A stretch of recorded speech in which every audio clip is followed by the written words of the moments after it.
Welcome, welcome, one and all, to the wonderfully wicked city of Waterdeep. This is a story of 5 petty thieves trying to find the Vault of Dragons and its 1 million gold coins before anyone else.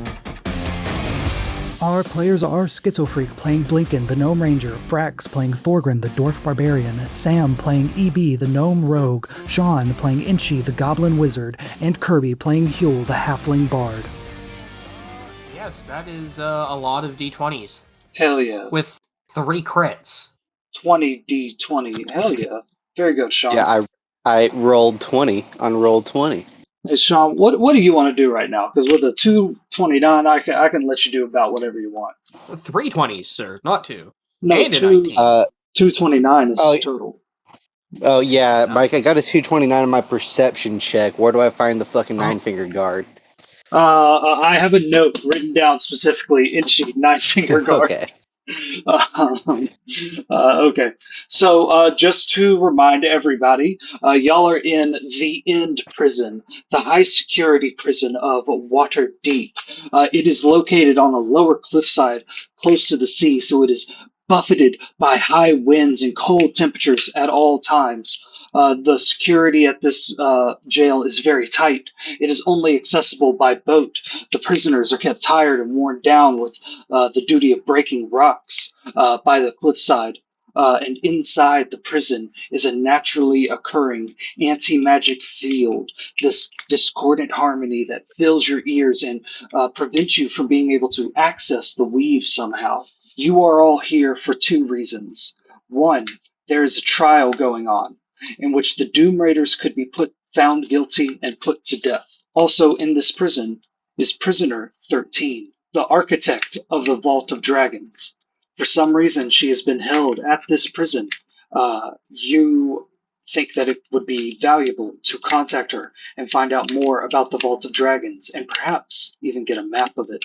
Huel, Prisoner 13, also is in possession of a chunk of Corvalite. She runs some kind of criminal network inside Waterdeep from her prison cell. She is a criminal mastermind, a criminal architect. The guards, or the End Prison, is split pretty evenly. Half of the prisoners and the guards are fans of the Doom Raiders. Half of the prisoners and guards are normal people. Does anybody have any questions before we get started? Yes. How, could you allow us to incite the traitorous guards into a riot in order so we can confirm the death sentence on them? You are absolutely free to do that. I want to remind everybody that y'all are player characters. You have action. You don't follow the story. If you think something's wrong, do something about it. Don't ask an NPC. Oh, no, I just to do wanted the something answer. about it. Yes, anything is possible. He doesn't want to roll for anything. He just wants to just tell him, okay? Just tell me. Do this. Remember your fucking god's name, and I'll give you inspiration. Don't look it up. Remember it. Oh, damn. I guess I haven't been paying too close attention. Are we on, like, the offensive council, or are we just sitting in on the trial? So last session, the trial started. Prosecution went first. The Artificer called forth Thorgrin to testify that the Doom Raiders tried to kill them randomly in an alley, and he lied about everything and got called on it by Silas Sterling. Next up to testify was, I believe, Huel, right? No, sir, I was not I already testified last session. Yeah, we're recapping last session. Oh, yeah, it was myself. Yes, and you were brought in to testify about the Moon Dance and what happened at the Moon Dance, and how you believe that it was the Doom Raiders that did it, although you did not have good evidence for that, I don't think. And then Silas called you on trying to help the Artificer because you may be romantically involved with her. I remember, but Thorgrin, despite that, you came off, or Huel, you came off pretty well to the jury. I have your roles right here. Thorgrin, you did not come off as well to the jury. Everything I said was the truth. Everything you said was a lie. Lying under oath. Lying under oath. You started out your story by saying one person attacked you, and then suddenly it was all 3 of them attacking you. You tried to say that you did not have any criminal history in Faerun. You changed your... Convicted. So, there are a few witnesses to this. Volothrop Gaddard is here because he is writing a book about the Doom Raiders. There's a member of the Thieves Guild here, as well as a member of the Ruby Rabbits, and your old friend Alchrist and Jonathan, a city council member, sitting in on this. In the back is a guard for the prison, someone who is very much a fan of the Doom Raiders, even asking Schemo for his autograph when y'all came here. Last session, a few things happened unrelated to the trial. The Black Staff was pulled out of the courtroom because there were reportedly multiple explosions inside of the city. She told the artificer to stay focused on the trial, and the Black Staff left with members of the City Watch. And another thing, this room smells like dung, because right over here through this door is the dung bucket room, where they keep all the buckets that people shit in, including Inchi at one point when he was a prisoner here. I recognize that one. I was in that cell. This room has not been used for trials in almost 50 years. As such, this was kind of a disturbance to the prison. And right before last session ended, a guard and a prisoner came in to start dung duty. These two fellows right here, with their hair dyed black and mascara around their eyes and black clothing on, they stepped into the dung closet to start their work for the day. EB, you were called down to testify by the artificer. You step out from sitting by Elzerna, and she says, "Good luck, EB." You step onto the cold stone floor. Your footsteps echo as you walk down, right past the artificer and right past the 6'5" Aarakocra rooster defense attorney for the Doom Raiders.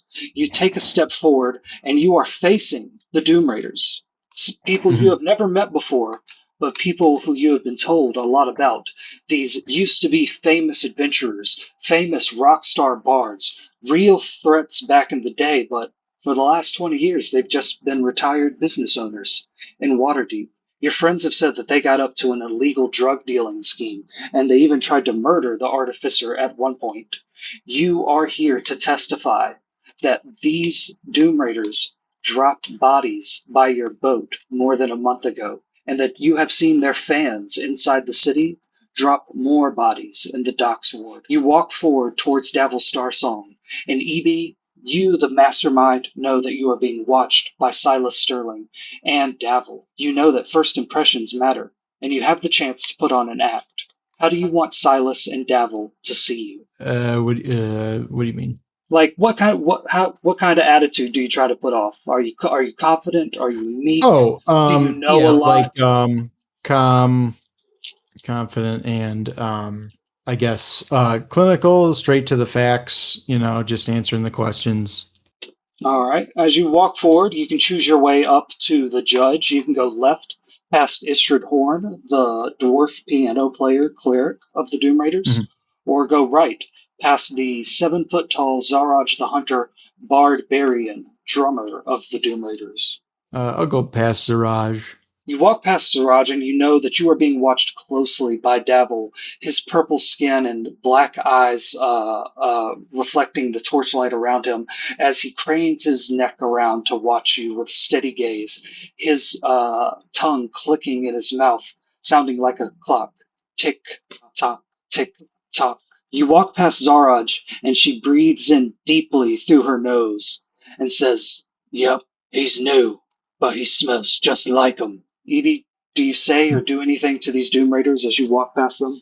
I look Zaraj in the eyes for a Ooh. bit and then keep walking. She intensely stares back at you, and she's going to try to do an intimidation check. You do one too. Okay.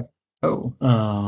Or Constitution, whichever's higher. Oh yeah, my intimidation is higher, I guess. So go to the advanced roller. What did I get?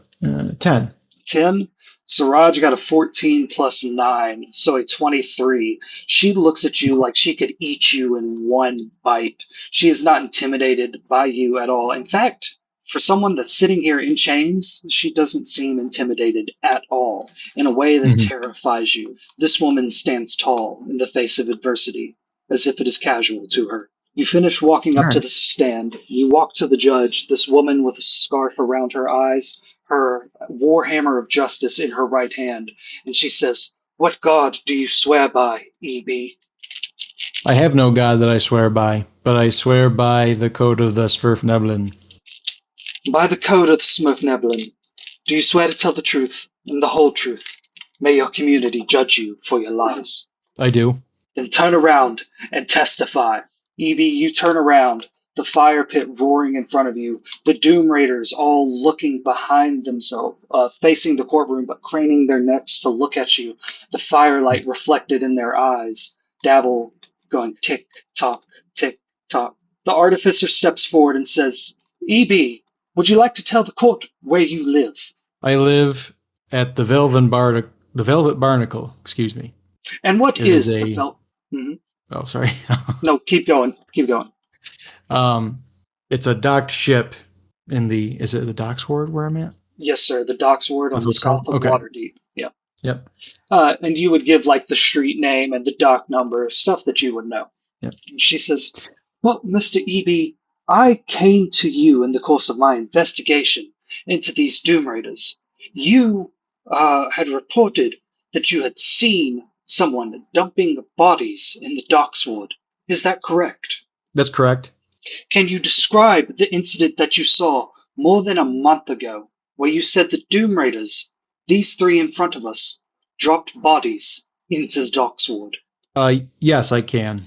About 5 weeks ago, I was awoken in the late hours of the evening by a noise and splashing sounds in the harbor. I went to the window of my room of the ship, and out through my window, I was able to spy dark figures dumping what looked to be large lumps, body-sized lumps into the river. I saw them dump 3 of these sacks. I heard at least 4 splashes. I believe 5 if you count the noise that woke me up, although I can't be certain because I was just awaking. At first, I couldn't get a clear look at who was doing this, but after my eyes adjusted and I focused, I could see that there were 3 figures. One was a very short female. One was a very, very large person with long hair. And the other was about a medium build man or elf or something to that stature. Dabble is extremely anorexic and lanky. I forgot to mention that Okay. visually. Yeah. Okay. I would note that. I would say skinny looking man.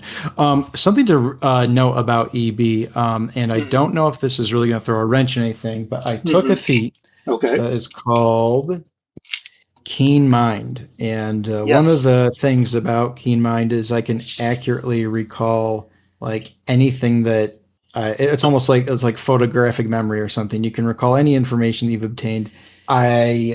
But it's within a certain time period, and unfortunately, I don't have the player's handbook open in front of me right now, but I can look it up. EB, you literally just walked past all the Doom Raiders. Yeah. So, which Doom Raider do you want to describe in this lie to the court? Probably not Ziraj because she got me. I mean, I'm already in it. I mean, I'm already putting her on the chopping block, but I'll start with Istrid. I'll say, Okay. a short, yeah, she's a dwarf, right? She is a dwarf. So when you walk past her, your keen mind would have noticed that she has like braided hair. She has like dreads almost. She wears a lot of like buttons, and she has leather gloves on most of the time. She has tattoos of coins because she worships the god of money. Okay. And you could say, oh, what's the southern island for humans in D&D? It starts with Chult? an S. It starts with an S. It's one of like the things you pick when you make your character a human. Like you determine the region they're from. Yeah, she has tattoos of coins, and she has braided black and red hair. Okay. So I'll describe Istrid's appearance without the tattoos because being kind of far away at night, although I do have dark vision, it would be difficult to tell. But I would describe her braids, her rings, her jewelry, and her like Ooh. the leather getup. Ooh, yeah, a piercing above her eye would be a good catch, because she does have that. They all have piercings. Yeah, I'll make a note of that because it catches the dim light, which Yes. is extra sensitive to me with my gnome vision. Yes. And the artificer steps forward and says, "And Mr. E.B., how can the members of the jury trust your vision so late at night, so dark, so presumably far away?" Well, for one, I am a deep gnome. I can see in the dark quite well. Some say even farther than most dwarves. But I allowed my eyes to adjust in the dim light. I lit no light within my chambers. And that's my answer. She says, "And so you are for sure certain that you saw Istrid Horn, and you presume from everything else that you saw that they were with Davil Starsong and Zaraj the Hunter. Was someone matching the description of Schemo Weirdbottle with them?" And she points behind her at Schemo Weirdbottle sitting in the crowd, your ally, who was a former Yep. member of the Doom Raiders. I look at Schemo. Does he make eye contact with me? He does, and you notice he looks, in a practiced way, nonchalant about all of Mhm. this. Okay. No, I do not recall. I don't recall seeing anyone that resembles Schemo Weirdbottle. The artificer kind of grimaces a bit. She wants all the Doom Raiders. But he She did us a steps, solid. So. yeah. She steps forward and says, "Mr. E.B., in the course of my investigation, I went to the harbor, the area that you described near your boat, and we recovered no less than 8 bodies. I will be testifying about that soon, but have you seen any other dumpings of bodies since in the last month?" With my keen mind, was this anything that we had coordinated before the Yes. trial? Yes, you were Okay, trying and to pin recent or the murders from over a month ago, and y'all also wanted to show that their fans are murdering people. okay, and then she's leading me to Yes. the next thing is for her fans. Okay, Yeah, the next or lie. their fans. Okay, yeah, I'll play along. And I say, yes, I do recall. She says, she asks you a few more questions, getting, timelines from you and what you saw. You describe the fans dumping bodies, people wearing all black, and she says, "Now, did they ever say anything that you could hear?" They were singing. They would sing these songs to each other that had a strange quality to them. She says, "A depressing quality." You could say that. It made me feel weird, and I don't really care about music all that much. She says, "Thank you, Mr. E.B. And it is now time for Silas the Spur Sterling to cross-examine you. Now, E.B., with your keen mind, your mastermind abilities, I will not play it as fast with you as I have the others. You get a chance to think in the moment of how to sidestep Silas's questions. But don't contradict Okay. yourself, okay? Alrighty. You've seen the Let's way see how that this he goes. acts.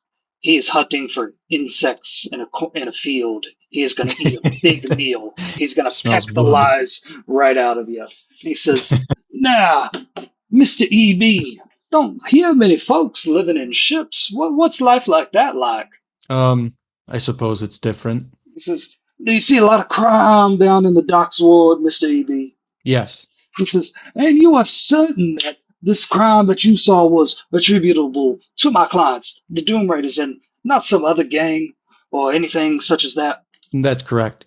He says, "No, and he walks on over to Istrid Horn, and after trying to soften you up, he's now going to dig into your testimony. Now, you testify that you saw my client, Istrid Horn, on the night where the bodies were dumped next to your house, correct? Yes. So your house is where the bodies were found. Just wanted that clear for the jury. My house is in the harbor. Yes. But the bodies were found next to your house, the boat, correct? Correct. Interesting. So you say that you saw my client Istrid, and that you would infer that Davil and Zaraj were there, but you can't confirm any of that? I believe I can confirm it. Their appearances are very unique, and I haven't seen anyone in the docks that resemble them. So he believes that he has caught an insect, and he's going to now peck at it. He says, "Mr. E.B., would you like to change your testimony after giving it that you not only saw Istrid, but saw all three of these members of the Doom Raiders dumping bodies? If you would like to change the record, please go right ahead. And he is offering you the chance to start recanting your own testimony, to make you doubt your own words that you said just a minute ago. Yeah. Oh, he's just asking me. He's asking me if I want to recant that I saw all three of them that night. No, you originally said that you definitely saw Istrid and assumed the other two were Dabble and Zaraj because they fit the Oh, description. okay. Are you now willing to change your testimony and say that, oh no, it was definitely all three of them? Oh, I see. Okay. Yeah, I'll change and I'll say it's definitely all three of them. He says, oh, so many testimonies changing today here in the courtroom. Your Honor, it's got me a little bit flustered. I cannot wait to see the evidence that the artificer is going to give. But, Mr. E.B., I'm looking at my client here, Istrid Horn, the one you definitely saw before you say that you saw all of them. What was it that makes you sure that it was Istrid Horn you saw, and not some other woman of a short nature? I would say that it was just the combination of her outfit, hair, in particular her rings, and being within the company of Devil and Zaraj. He says, yes, the rings upon my client's face. The ring above her right eye, and E.B., he is, or roll an intelligence check with advantage. Okay. Intelligence. I got an 18. Ooh, both of those are good. He's trying to trip you up. Her eye is pierced above her left eye. Okay. No, the ring is above the left eye. The artificer stands up and says, Miss Istrid, could you turn to the jury so they may see your face, please? And Istrid kind of grunts her teeth and reluctantly turns and looks at the jury, and the jury can see that the piercing is above her left eye. And Silas looks at you, EB, and kind of strokes the feathers around his chin and says, Mr. EB, I imagine living on a boat ain't cheap. What do you do to afford the rent there? I do odd jobs around town. A lot of favors, a lot of work. Doing odd jobs around town. A man always in need of a little pay. I'm really trying to think of something he could say to you. That's right. I get it. He says, Mr. E.B., do you not see my clients in front of you? They were once people doing odd jobs here and there, trying to get by before they became famous. You realize that with your testimony today, you could potentially end the lives of these people, if not lock them up forever.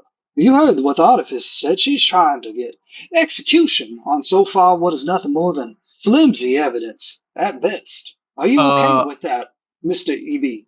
The artificer says, objection. It's not flimsy. I say, the judge says, I understand. Yeah, answer it. I say, I understand. I'm merely answering the questions and providing my testimony. He looks you up and down, and he looks like he's gearing up to just run at you with another angle of questions.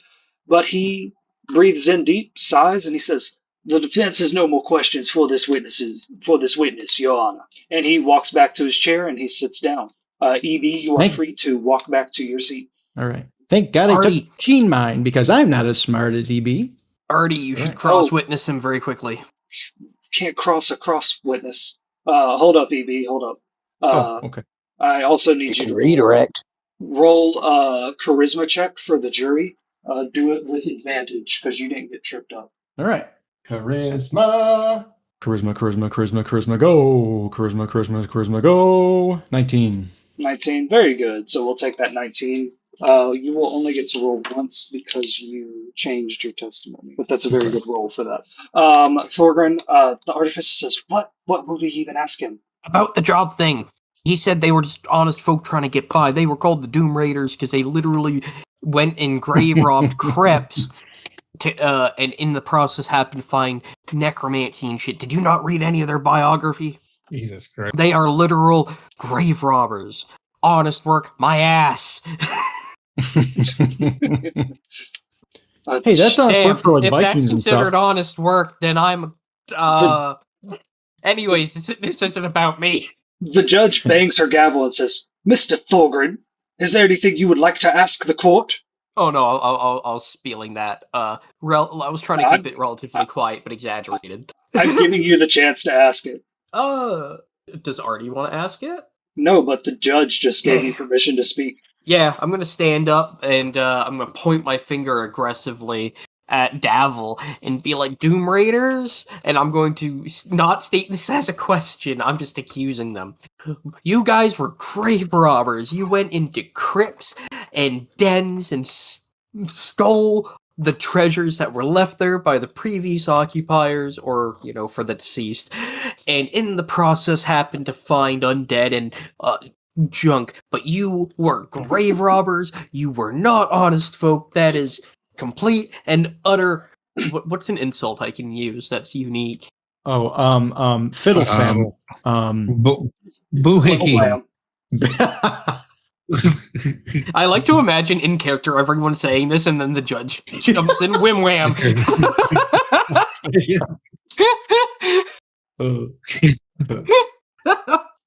I stand up as like Ace Attorney. Objection! No, I'm kidding. Objection to the objection. Imagine if that's how court worked. Anybody could just get up and talk. Yeah. If only. Objection. I mean, to be fair, I was probably thinking of just yelling that out anyways in defiance of the court, just to put that out there. Silas stands up and says, "Objection, I'd like that stricken from the record. That was not addressed to any witness as such." And Davil turns around and says, Your Honor, can I respond to that? He said that in front of, the whole jury. That's really not cool, Your Honor. And the judge says, "This isn't about cool, Your Honor. This is about law and justice and doing the right thing and put Davil puts on some puppy dog eyes and he gets a 9 to his charisma checks, so he got a 27. And the judge says, "Yeah, go ahead, but keep it short, please." And Davil says, "Can I try puppy dog eyes to cancel it out?" "Yeah, you get disadvantage." Damn, all right, let's go. Let's roll 2 nat 20s. No, I'm joking. Don't. The judge can't even see. The judge can't even see, but somehow Davil's puppy dog eyes worked on her. It doesn't work for you. Davil says, we didn't go grave robbing, man. We went on adventures, and yeah, sometimes we fought dragon cults and crypts, and we took the weapons that we found and we used them to defeat the dragon cults. And I don't know where all this hearsay is coming from, man. You can't believe everything that you read in these tabloids. They write the most awful things about us, and everyone hates us." And he starts turning to the jury as he says that. It really weighs down on us. This time away from the streets in prison, I think it's been good for us. And he is going to get to roll a charisma check against the jury. Ooh, even though he rolled a 5, plus 9 is a 14. The jury kind of looks at him with a little bit of pity. They're feeling it. Letting Davil talk at all ever is dangerous. He is a level 13 bard. Artie has... I'm going to have to cut his tongue out. Artie has one more witness to call, and I'm trying to get through this quickly. She calls forth Sad Boy McGee. And as Sad Boy stands up, where's his damn token? And he pushes past you, Blinken, and he holds out his fist to you for a fist bump. He's like, "For good luck." I nod and say, "Remember, objection or whatever, fist bump. I'm learning fist bump." He says, "I do not recall." Right? Yeah. And he he starts walking towards the judge. Blinken, you notice that the guard behind you kind of scoffs at Sad Boy as he walks past. And everybody roll a perception check. Okay. Perceptual. Where are you? Right here. Y'all can form a line of communication down to Artie if y'all all just whisper to each other. Play a game of telephone. Yeah. Hell yeah. He said your feet stink. No, I said check your facts. Yeah. Thorgrid, can you ask Huel if he even likes me? Oh, and He said we were just friends. Oh yeah, that's what happened last said session. it's between us now. You're out of it. Huel, last session you said in court that you and Artie were just friends. Bummer. Bill just says back, what? What the heck? Inchi, with the lowest roll, you are again just kind of taken out of it. Every once in a while, this discordant harmony of the anti-magic field just interrupts your thinking. It was one of the worst things about being in this prison. You barely even understood your magical ability until it had been taken away from you by this constant humming in your ears. Huel with a 21, and what is that, Sam with a dirty 20? You guys are just able to eventually kind of tune it out. Huel, with your knowledge of how music works, you can kind of hum the opposite tone in your ears and that in your mind, and that kind of blocks it out just a little bit. It doesn't get rid of the effects, but it's less jarring on your ears. And Evie, you have no real magical connection, so all the other magic users don't like being in here, but to you it's just a normal place. And from behind y'all, outside in the prison, you hear the clashing of armor as it falls over to the ground, and you hear a few people yelling. What do you do as Sad Boy is walking up to the judge? I'm gonna look, keep my eye on Sad Boy. How long has it been since we've equipped these magic items? What magic items? The ones that we Schemo got gave from you? Schemo? It's been like 2 hours, but I said you could attune to it because that makes it cool. Okay. I'm gonna stand up on the table. Uh-huh. Wait, did I hear this? No. With the 7... Oh, never mind. Huel and EB heard it. Huel, EB, what do y'all do? I'm just keeping an eye on Sad Boy. Okay. Huel, Yeah, do you just do relay the anything? information to like, everybody, you know, like use a telephone. Okay, alright, yeah, now Thorgrin, you would know. And now I stand up on the table. We're under attack! They're coming for the prisoners! Get them! Thorgrin, tell I'm me going what you to- really do. That's what I say. There's a fight going on outside the door. They're coming for the prisoners. Protect the prisoners, and I'm going to What? dive at Davil. Okay, alright. He was gonna put his hands in his face and just. Jokes are fun. You are in serious consequences room. The room where serious consequences happen. Is that what you do? Do we not see, like, you said we hear that, right? Well, I they said you hear heard that. this- He told us.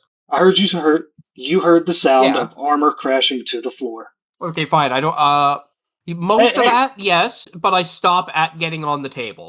Like, I stand up, hey, shit's going down. Do you take a dive at Davil? No. But Okay. I will stand up and slam the table. The artificer pulls you like back down into your seat, and she turns around and motions for the guard to check what's going on outside. And as the artificer turns around and looks, she says, "Where's the rest of the city watch?" And Thorgrin, Inchi, and Huel would have heard that. Wait, where's the city? Okay, now I stand up and get ready to dive. She says, "Not yet, Thorgrin. We need this trial. We need an execution sentence. I'm not diving yet, I'm getting ready. Can't stand on the chip." This guard comes here and opens the door, and as she opens the door, you can hear the voice of one man yelling, "Everybody calm down or I'll shove you all back in your cages." Blinken, you're by the door. EB, you're by the door. Anyone can do something right now. They're gonna riot! Oh, already in action, I guess. Just I'll just be prepared to draw my weapon if like I see like serious melee breakout inside the room. I'll head over towards, since EB's next to me. I'll be like, hold on, and then I do pass without a trace. No, I'm kidding. We don't do magic here, right? It won't work. You cannot do magic right now. So yeah, that doesn't work. Magical objects can exist, but you cannot access their magic. Right. So there's no point of doing pass without a trace. Okay. Well, I'm just gonna stand by EB and kind of, ready myself, see what the fuck's going on. And we still have our weapons, right? They didn't take away our weapons. No, your weapons were not taken away. I probably should have Okay. done that, but oops. Ah, Oh yeah, dang. he was gonna get a dagger ready to throw. Yeah. Got the Couple of them out of his pocket. He actually So I snuck read it. in.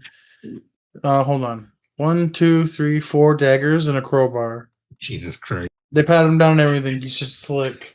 Yeah, I 100% should have had y'all searched, but I didn't do it. So He the had like the prison's crowbar in his The prison's sorry. all discombobulated, so yeah, they forgot to check you. Blinken, did you say you did anything? No, I was gonna like ready my bow just in case like there is an actual right that's gonna happen through here, and then just kind of figure out, get ready to shoot whoever is a threat. All right. You guys wait a couple of tense moments, and the judge bangs her gavel and says, I will not let the activities outside of this courtroom affect this. The Doom Raiders will be sentenced today to put an end to this chaos. Mr. McGee, approach the stand. And Sad Boy kind of looks down as he walks past Dabble, who doesn't even bother to look at Sad Boy. Sad Boy's walking past him and kind of like looks to make eye contact, and Davil's looking in the opposite direction, a look of disgust on his face. And Sad Boy gets too afraid to walk past Zaraj and then runs the other way around, up past Istrid and to the stand, where the judge says, What god do you swear by? And Sad Boy says, well, my mom worshipped Mistra. And she says, Do you swear by Mistra to tell the truth, the whole truth, and nothing but the truth, or be separated from the weave itself? And Sad Boy goes, Yeah, for sure. And she says, Turn around and witness. As that happens, this door at the very back opens up again, and the armored guard with black hair and black makeup steps in with a normal looking guard. And they say, Sorry, everyone, the prisoners are getting kind of rowdy. And as that door is open for just a second, you hear something that sounds like singing outside. It's not prisoners yelling, it's a few prisoners singing. Okay. Inchi, the guard that enters, is wearing full plate mail armor, a red bandana around his neck, but oh, you can recognize those eyes anywhere. More importantly, you can recognize the gauntlet on one hand with only 4 fingers. Inchi, this is the 9-fingered guard. And she's tapping his fingernails together, looking at him with hunger for 9 more fingers, Oh my god. The artificer steps forward and says, Mr. McGee, can you tell me why you were at the Moon Court, at the court of the Dancing Moon 1 month ago? And Sad Boy says, I was these guys, the Doom Raiders, these ones here, they hired me to do security for them while they were performing at the Moon Dance. And the artificer steps forward and says, Is that all they asked you to do? And Sad Boy goes, Oh, they also asked me to distribute or sell silk root powder for them. And at that, all of the Doom Raiders jerk their heads and like look at Sad Boy in the most dramatic way possible. They flare their hair, their posture gets all like distressed, but they're still standing upright. They look absolutely betrayed and shocked. And the artificer says, And was that all they asked you to do? And Sad Boy says, They asked me to do a lot of things. And the artificer says, They disguised you as someone you were not. An intimidating orc. Using magic, they disguised you. They gave you silk root powder to distribute, did they not? They also gave you Zaraj the Hunter's bow and some arrows, did they not? And Sad Boy says, Yeah, they gave me all of that. And the artificer goes back to her desk and pulls out a piece of paper, or a whole book. And y'all notice that it is the book that Sad Boy McGee had on him when you captured him. The book that had a note from Istrid saying, To our biggest fan, thank you for everything, S.B. McGee. The artificer pulls it open and says, Did you not have this book on you when you were arrested? Sad Boy agrees. The artificer opens up the first page where there is a much longer note now that says, Do what you have to do to deal with the artificer and get her off our back, and you can keep whatever silk root you don't sell. To our biggest fan, S.B. McGee. The artificer has forged this document. She steps forward and says, Were you not given explicit instructions to kill me? And Sad Boy lies and says, Yeah, I was. They had me so hopped up on Silk Root and mind games and threats and intimidation that I was going to do it. And if it weren't for you and your deputies, and he motions at specifically Thorgrin, Inchi, Huel, and Blinken. I wouldn't have even. I'm really glad that it was those guys, and because I'm on a much better path now. I work at a bar, and the artificer says, God damn it. "Now you say that they threatened you. They threatened you with physical violence." He agrees, and she goes through the list as Sad Boy accuses them of intimidating him, altering his mind with magic, altering his mind with drugs, and paying him to do all these illicit activities. And Sad Boy goes, "Yeah, it was real hard, but I'm a better man now." And the artificer says, "Thank you, Mr. McGee." The prosecution rests. Silas steps up for his cross examination and says, "Dabble, have you ever seen that man?" And Dabble turns around and goes, "No, I've never seen him." And he's going to roll a deception check where he gets +9. Jesus Christ. He got a 12. So not great, not horrible. And Silas says, "Now, Mr. Sad Boy McGee, I'm noticing a few things in your story. You say that you were sent there to kill the artificer. Is that right?" And Sad Boy says, "Yeah, that's what was going to happen." And Silas says, "And you were going to do it, were you, Sad Boy?" And he goes, "Yeah. You were going to pull back the bow of Zaraj the Hunter. And you were gonna loose an arrow at the second in command of Waterdeep's law enforcement." And Sad Boy says, yeah, definitely. I was about to do it, man." And Silas looks around and says, "Miss Artificer, do you have that bow in evidence?" And the Artificer kind of looks around at you guys because you guys have Zaraj's bow. It's technically in that briefcase, right? Yeah, which Thorgrin has. Yeah. Thorgrin, she kind of looks at you and says, "I believe my assistant deputy for the day has the evidence." For the day. I'm Deputy still Dad. just like eyeballing Davil. I totally didn't catch any of that. She says, "Thorgrin, Zaraj's bow. Oh, yeah. Yeah, what about it? Give it to me." Right now? "Yes, Oh, they give you the bow. Yes. I'm gonna the evidence." look for the bow and grab it to her. Okay. You open the briefcase folding, which just smells rank from all the dead bodies that have been inside it, that have been dumped out. The abyssal chicken corpse that's in there, the regular chicken corpse. I mean, I'm not tossing stuff out normally to pull it out like I would. I'm strictly like moving stuff and looking for. Yeah, you find it. So you pull it out, and it is a bow that is twice your size, Thorgrin. You hand it over to Artie, and she has to hold it sideways just to keep it from tapping on the floor. And Silas says, "Oh, what a wonderful chain of evidence you have there, Artificer. May I see this bow?" He grabs the bow from her, gets Artificer's sworn testimony that it is Zaraj's bow. He turns to Zaraj and says, "Is this your bow, Zaraj?" And Zaraj says, "Yeah, stolen from me by Goblin. Just like Davil's earring." "Okay, we'll get to that. And Silas steps up to Sad Boy and says, "Mr. McGee, can you pull this bow one time for us here? Can you demonstrate your physical prowess in pulling this bow back far enough to make a kill shot?" And Sad Boy says, yeah." So Sad Boy is going to give it his best. He has the stats of a common thug. Artie, you know he can't do it normally, but just yell that he was under magic, therefore he could have had different strength. Yeah, do that. Sad Boy pulls it out of the bag and actually rolled a 15 plus 1. So he is able to pull Zaraj the Hunter's bow back for at least one time. You don't know if he could do this over and over again in a fight, but he is able to pull the bow back once. I believe he actually was an archer when he was introduced to. And Silas goes, "Well, I was not expecting that. Can you do it for us again?"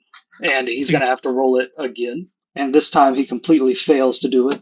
And says, well, what the court's seen here is 50-50. I'll tell you what, Mr. McGee, go ahead and do it one more time. Because if you were really going to take out a law enforcement officer, you might have to get off more than one shot to do it, right? Sad Boy is going to roll one more time. Can I stank eye him into intimidation? Ooh, damn it. you need to do something because he rolled a net 1. That is shitty.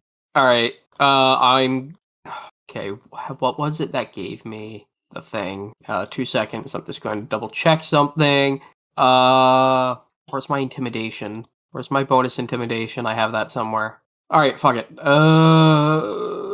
Okay. No. Oh yeah. Oh, hell yeah. Is that good? That's it's something. That's like the best you can roll.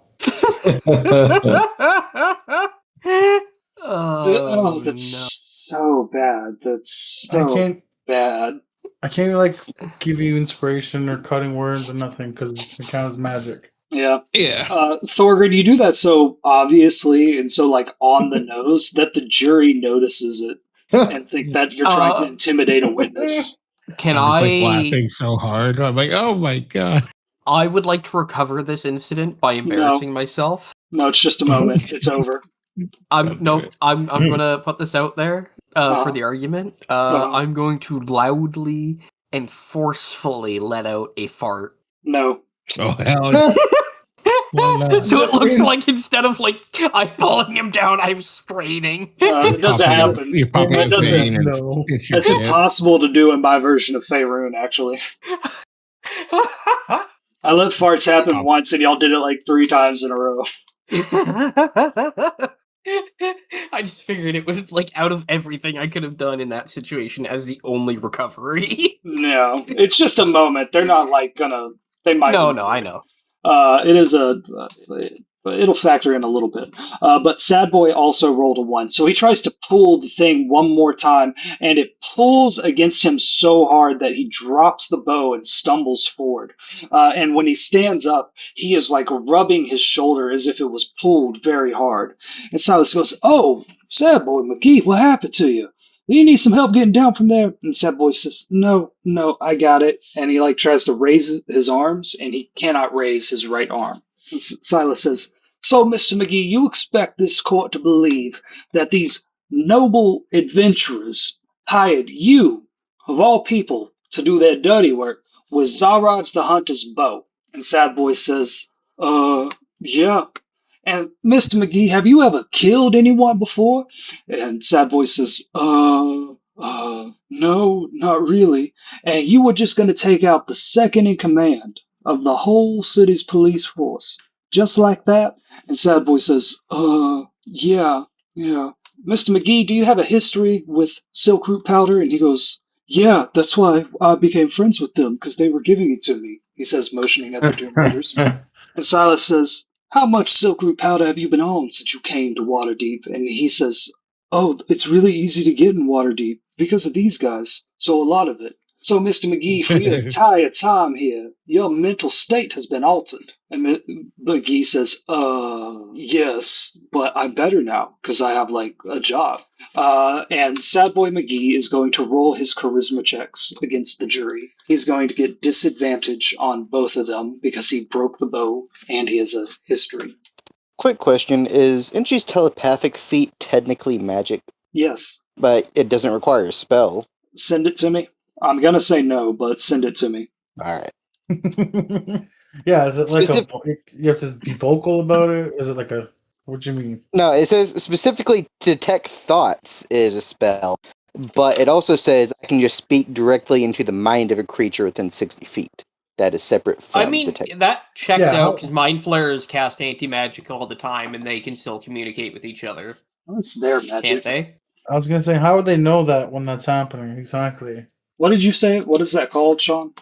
I am sending a screenshot of what it looks like in my character sheet, but it is the telepathic feat. Oh, I can pull that up for you. Give me a second. Thanks, pal. Thanks, pal. You're welcome, buddy. Fuck you. Anyways. Oh. Gotcha. There, I posted it in Roll20. You can just speak into the minds of people, okay? You can cast detect thoughts, but not hear. Yeah. So, according to the official rule designers, these mental communication abilities are generally considered magical in nature. It looks like Alright. I'm not the first person to search for this. Alright, dang. Smart, but yes. So Sad Boy rolled a 10 and a 9 for his charisma checks with the jury, and he is going to go back to his seat after he is dismissed. He goes, oh man. He was back here by blinking. When he comes back next to you, he goes, how do you think I did? I just kind of look at him and give him a very generic smile and be like, "Look, you tried your best. I'm proud of you, son." He goes, "Oh, thanks." It is now Silas's turn and says, "Ladies and gentlemen of the jury, we will not call a parade of lies like the artificer just did. We are going to go straight to the sources here. Mr. Starsong, my client, you say that on the night of the moon dance, all the trouble was caused by a goblin affiliated with Xanathar the Beholder." And Davos says, "Yeah, for sure, that's what I said." Silas says, "You say that this goblin attacked you in the green room of the Jade Dancer. Is that correct?" And Davil nods his head and says, "Yes." Silas says, "Is that goblin in the courtroom today?" And Davil looks right at Inchi, points at him, and says, "Yeah, he's right there." Silas says, "I would like to call that goblin to the stand." Like right now? Yes, like right now. All right, give me a second. And she gets up and scoots, out of his chair and walks up. All right. Hello. So you're going to have to walk down the middle of the aisle here, and you can choose to go left or right towards Zaraj or towards Istrid. And she's going to walk past Istrid and just go, "Hi, hello." Okay, so you're going to take the left. Walking past. As you walk past Davil, you remember the last time you were this close to him. He had altered your state of memory to think that you were friends with him, and he was calling over to you because he wanted to grab your hand and teleport away with you to Kolot Towers to interrogate you about the Vault of Dragons. The look he gives you makes you think that he has been thinking about meeting you for a second time for a very long time. As you walk past Istrid, she looks you up and down with a look of disgust on her face. You walk up to the judge, or actually, you walk past the jury. You notice that your cousin is there, very well dressed.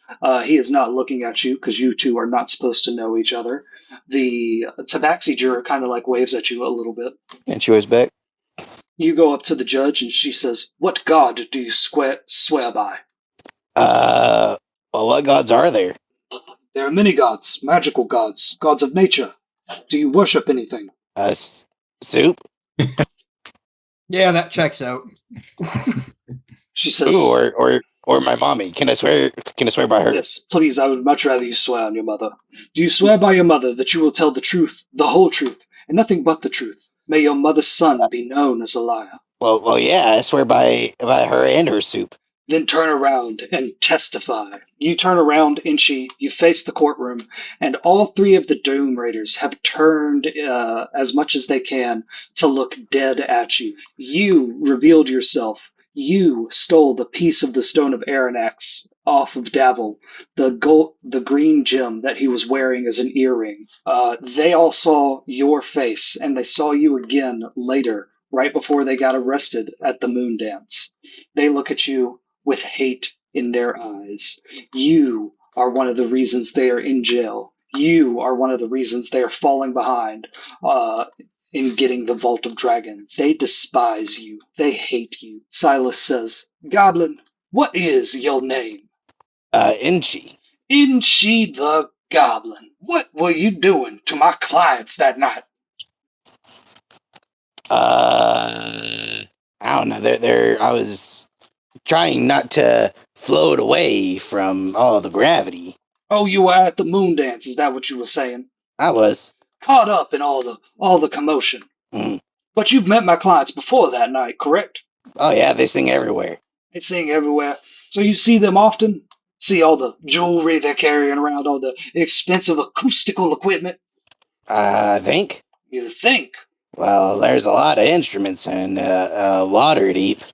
He says, "So, before the moon dance started, did you interact with my clients in any way?" Let me think about that. My goblin brain ain't what it was before. Oh, I have complete faith in you, Mr. Inchi. Maybe.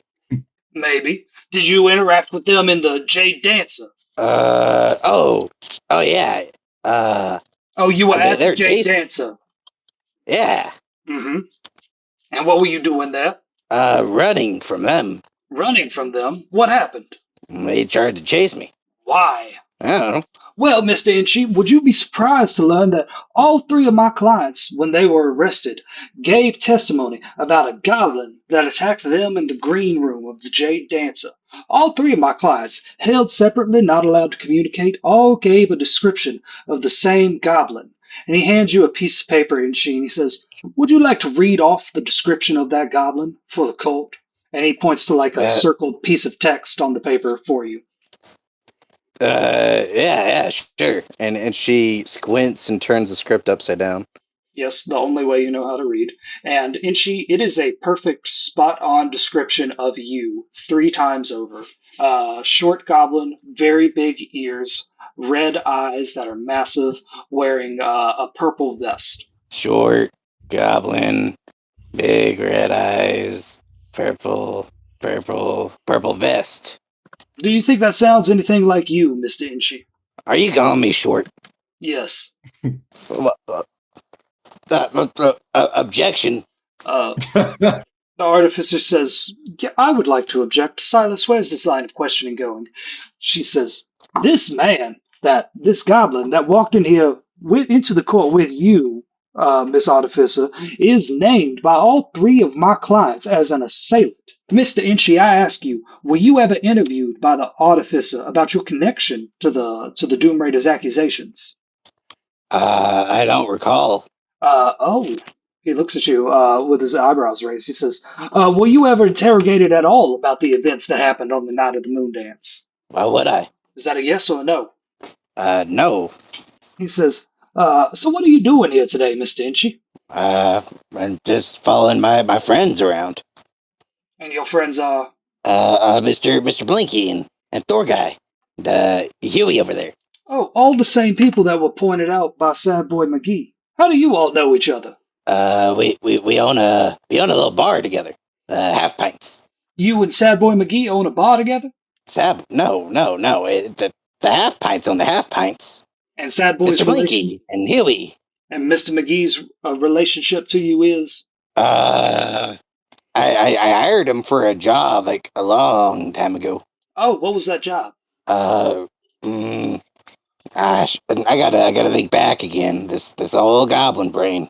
I think I was needing escorts. 3 of them. He kind of like raises his eyebrows. Escorts? Oh yeah. What do you mean by that? Well, in Waterdeep, if you're apparently a short goblin, you sometimes need escorts and protection. That's why I'm following my friends around. Oh, okay. No one wants to fight Thor Guy over there. That kind of escort. So you have a financial relationship with Mr. McGee that predates your meeting with the Doom Raiders? I suppose. Very interesting. Very interesting. Mr. Inchy, do you harbor any ill will towards my clients?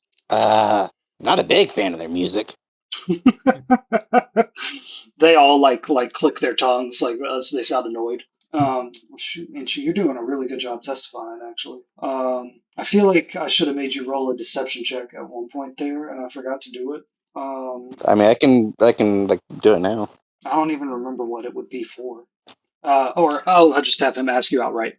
So, Mr. Inchy, you were saying that despite meeting all the visual description of this goblin, it was not you that assaulted my clients, even though you were in the same bar on the same night as they were assaulted.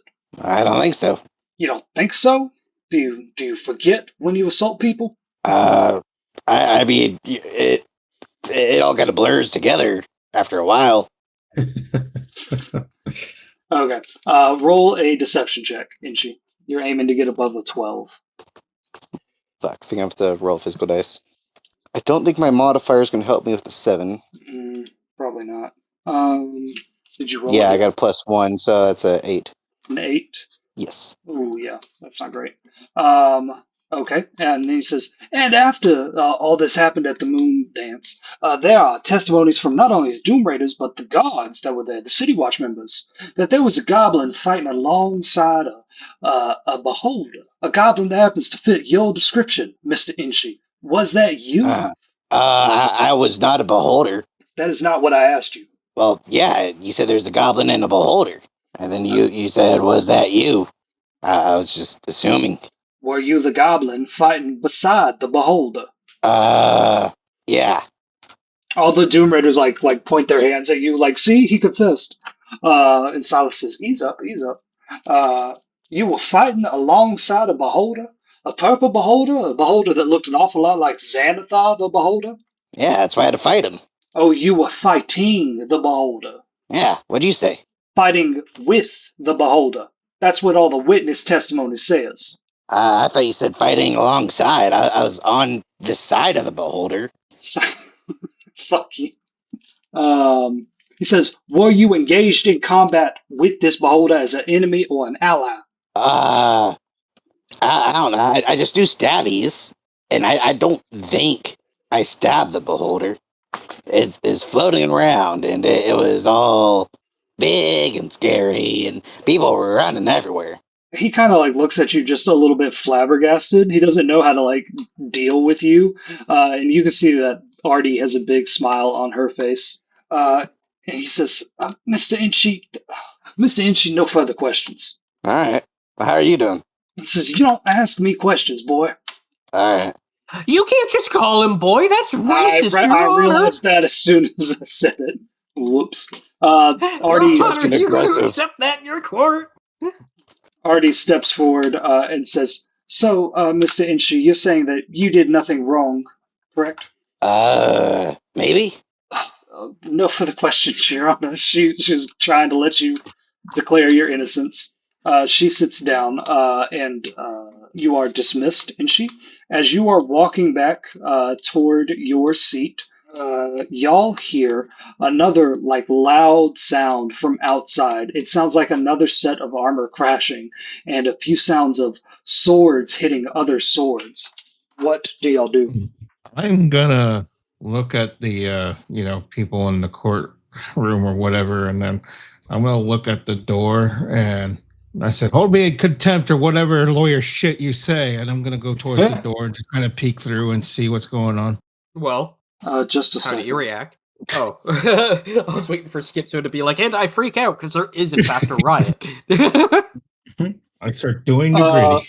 You said you go to the door and look at it? Yeah. Okay. Basically, I'm just gonna take a peek and see what's going on there.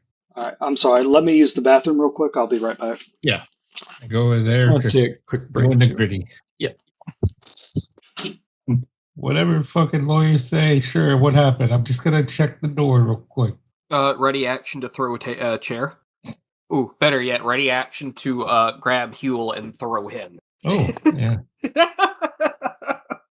Reach under the table to grab you by your ankles, throw you because it's easier than reaching over the table. We can't do any actual lawyering ourselves, right? That's just the artificer? Because I've got a list of objections just pulled up here. Yeah. Pretty much. Thorgren ain't smart enough to do that. She should have made me her co-counsel.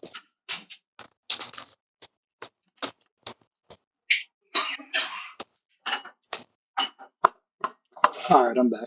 Thank you. Sam is taking a quick break, so Okay. All good.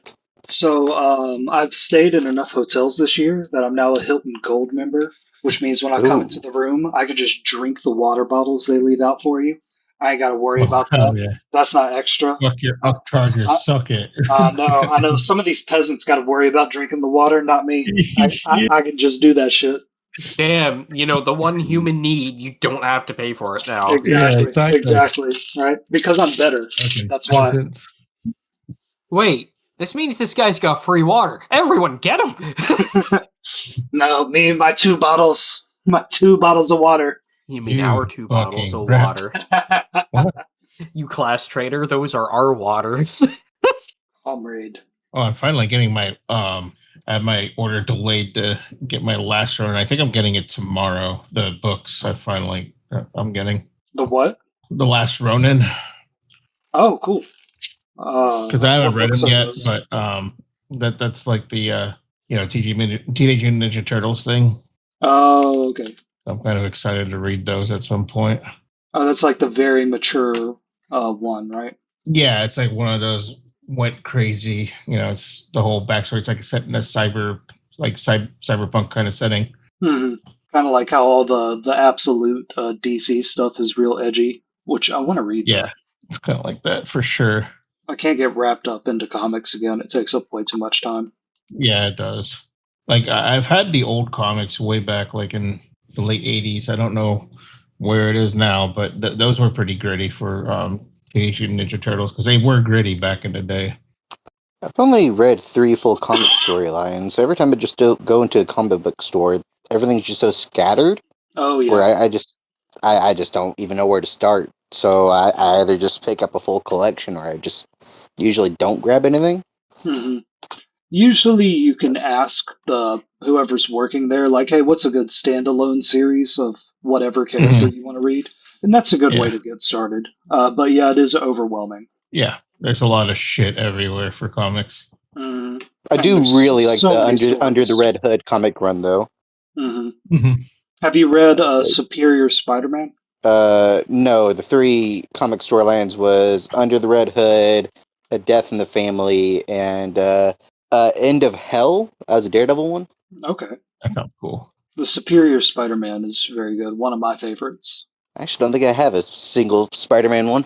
Somehow got a fucking Cyclops. Cyclops? Fucking Cyclops? I know. Let me look. Yo, Cable. Cyclops is a badass. Oh, there's my Daredevil one. I was wondering where that went. Why did you say Prowler. Cyclops? Like Marvel Zombie shit is pretty fun to read too, by the way. So Oh yeah. yeah, It's fun on And- Rivals. and then the Disney show is really good too. Okay, I do technically have a Spider-Man comic, but it's just fucking covers in it. I think I don't know if I even bought that one. Somehow I got 6 Punisher ones though. And make sure I Yeah, read I all got- those. I got like 3 Marvel Zombie books, and they're fucking crazy. I just need to know what the hell Deadpool is doing. I know he pulled up somewhere like 8 chimichangas or some shit. Oh, he destroys the universe. Yes. Didn't he do that in a different comic run? Where I he just mean, fucking in kills the everyone? end, I just assume they all gravitate towards that ending anyways. Probably, yeah. That's Like, that is the ultimate ending. Yeah. I mean, if he can kill and threaten the writers of the universe, you know, I guess that's just kind of game right there. No, I mean, he quite literally in one comic goes through and kills off everybody. Oh, I know. That's what I was originally referencing. And Okay, I Deadpool kind of just zoned right out. and I believe in that same run, at the end, he even steps out of the fourth wall and threatens and kills the writers as well. After already killing all the people in universe. Checks out. come back in like 30 seconds. Okay. I got bit by a shark. Yeah, be right back. My dog's on fire. No. Chain Gang was surprisingly good. I don't even know if are they DC. I don't Yeah, they're even know what technically that is, DC. bro. It's more like grounded gang members that are shit. There's got to be a good example of what they are. They're like a gang that's in it for good, and they just it really just plays out like a gang on gang storyline, except you know the chain gang are they got morals and they're trying to take down the old money that is just controlling everyone and you know torturing everyone, and they just kind of take them down and imprison them in their own prisons. I think it's been a while since I read it. Yeah, right. All right. Is everyone back? I am. Kirby's still away. Okay. He said he'd be back in a couple seconds. I'm not here. No. That's where you Thank should God. stay. Wait. Oh, We give you so Mixed much feeling. shit, man. I do like you though. I'm gonna Most go of the cry and time. have a smoke. I'll be back in 5. No. Okay. Forbidden. I No, for real approve. though, I am gonna go cry. I'll be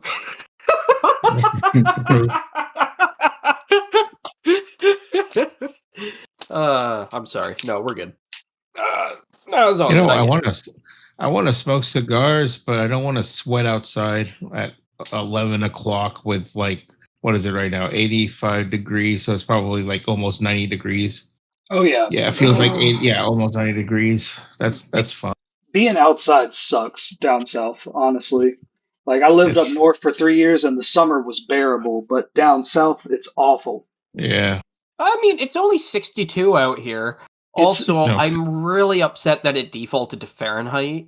It's the humidity, not the temperature. I can deal with 100-degree Yeah. temperature, but like Oh. when at nighttime, it just feels like you're walking into a sweaty swamp. Like 66% humidity out there With- right now. Yeah. See, that's gross. with the Oh my big boy God. mosquitoes out there. Hmm. Them mosquitoes be acting different than they did when I was a child. They're bigger, they're scarier. We used to have stink bugs around here. They don't show up anymore here. Yeah, it's genuinely like less insects. I feel like Pretty gross, those stink bugs. They do I smell miss- like ass. I miss roly polies. Roly polies were cool. All right, is Kirby back yet? No, I don't think Okay. he is. Oh, thank God. No, I just sat down. Sam, are you here? Yeah. Okay, cool. He's here. So y'all just heard the sound of some fighting coming from behind this closed door, and Blinken went to investigate it.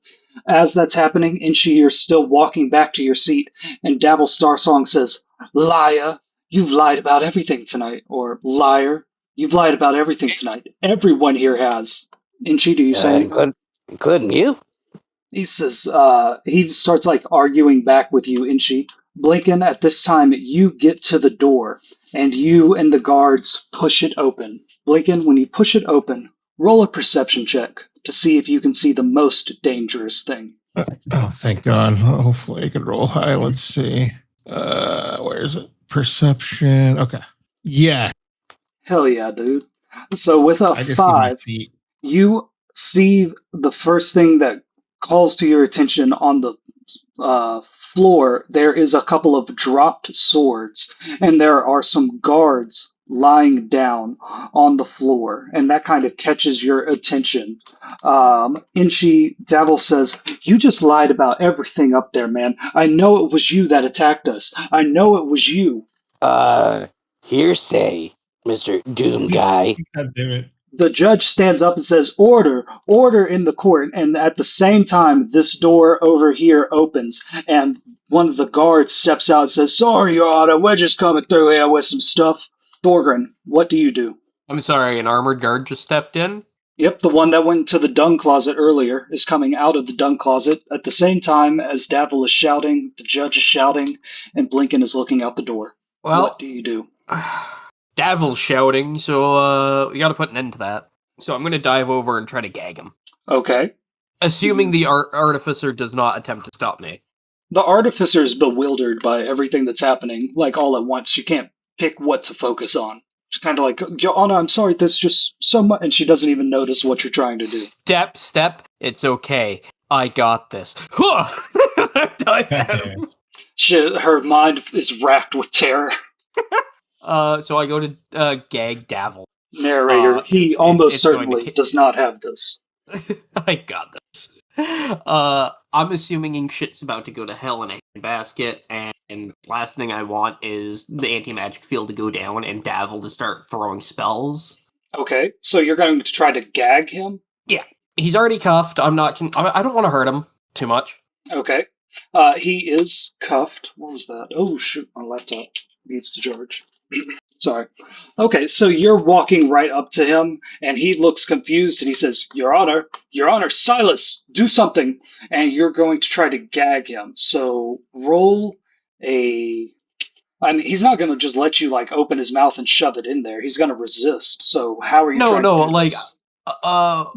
I don't walk up to him. You're wrong there. What the fuck? I You moved stand your up on token! the... I did. Okay, so I stand up from the chair, look over at Yardy. Don't worry, I got this. Internal monologue, he doesn't got this. I stand up on the podium, and I dive. And I'm diving at Davil. Okay. And as I'm diving, I got a dirty sock in one hand, and I'm gonna try to gag him, make sure he can't talk, and that's why I moved my token, because I am going over there. I'm not walking though. Okay. Are So you pulling a mankind? What the fuck is wrong with you? Yes, Mr. Socko. You dive bomb him. In the chaos of a dive bomb, it's very hard to gag someone, but you could try to restrain him. I feel like letting you dive bomb and like shove something in someone's mouth is two actions. Yeah. I mean, I'll go for the grapple. Yeah, okay. Because, So next action, I'll restrain him. That's fair. roll a strength check. Strength check, eh? 21. He is going to roll a strength check with disadvantage because he is in chains. So with a 12, you beat him. You are able to restrain him. Do you want to pull him to the ground? Do you want to, what are you trying to do? I'm assuming the grapple was me literally diving on him, so yeah, I'm gonna Yeah, so- just body tackle him to the ground. All right. Yeah, and he is prone, moving back 5 feet. Inchi, what are you doing? Thorgren just dive bombed Davil. I'm gonna hold my turn. The hairs on the back of your neck stand up. Something is happening. You ready your senses and you ready your action. Huel, what do you do? I'm in shock of what I just see Thorgan do. I don't know. What? Davil's yelling! He's a bard! There's about to be a riot. I- We all acknowledged it. Huel, what do you do?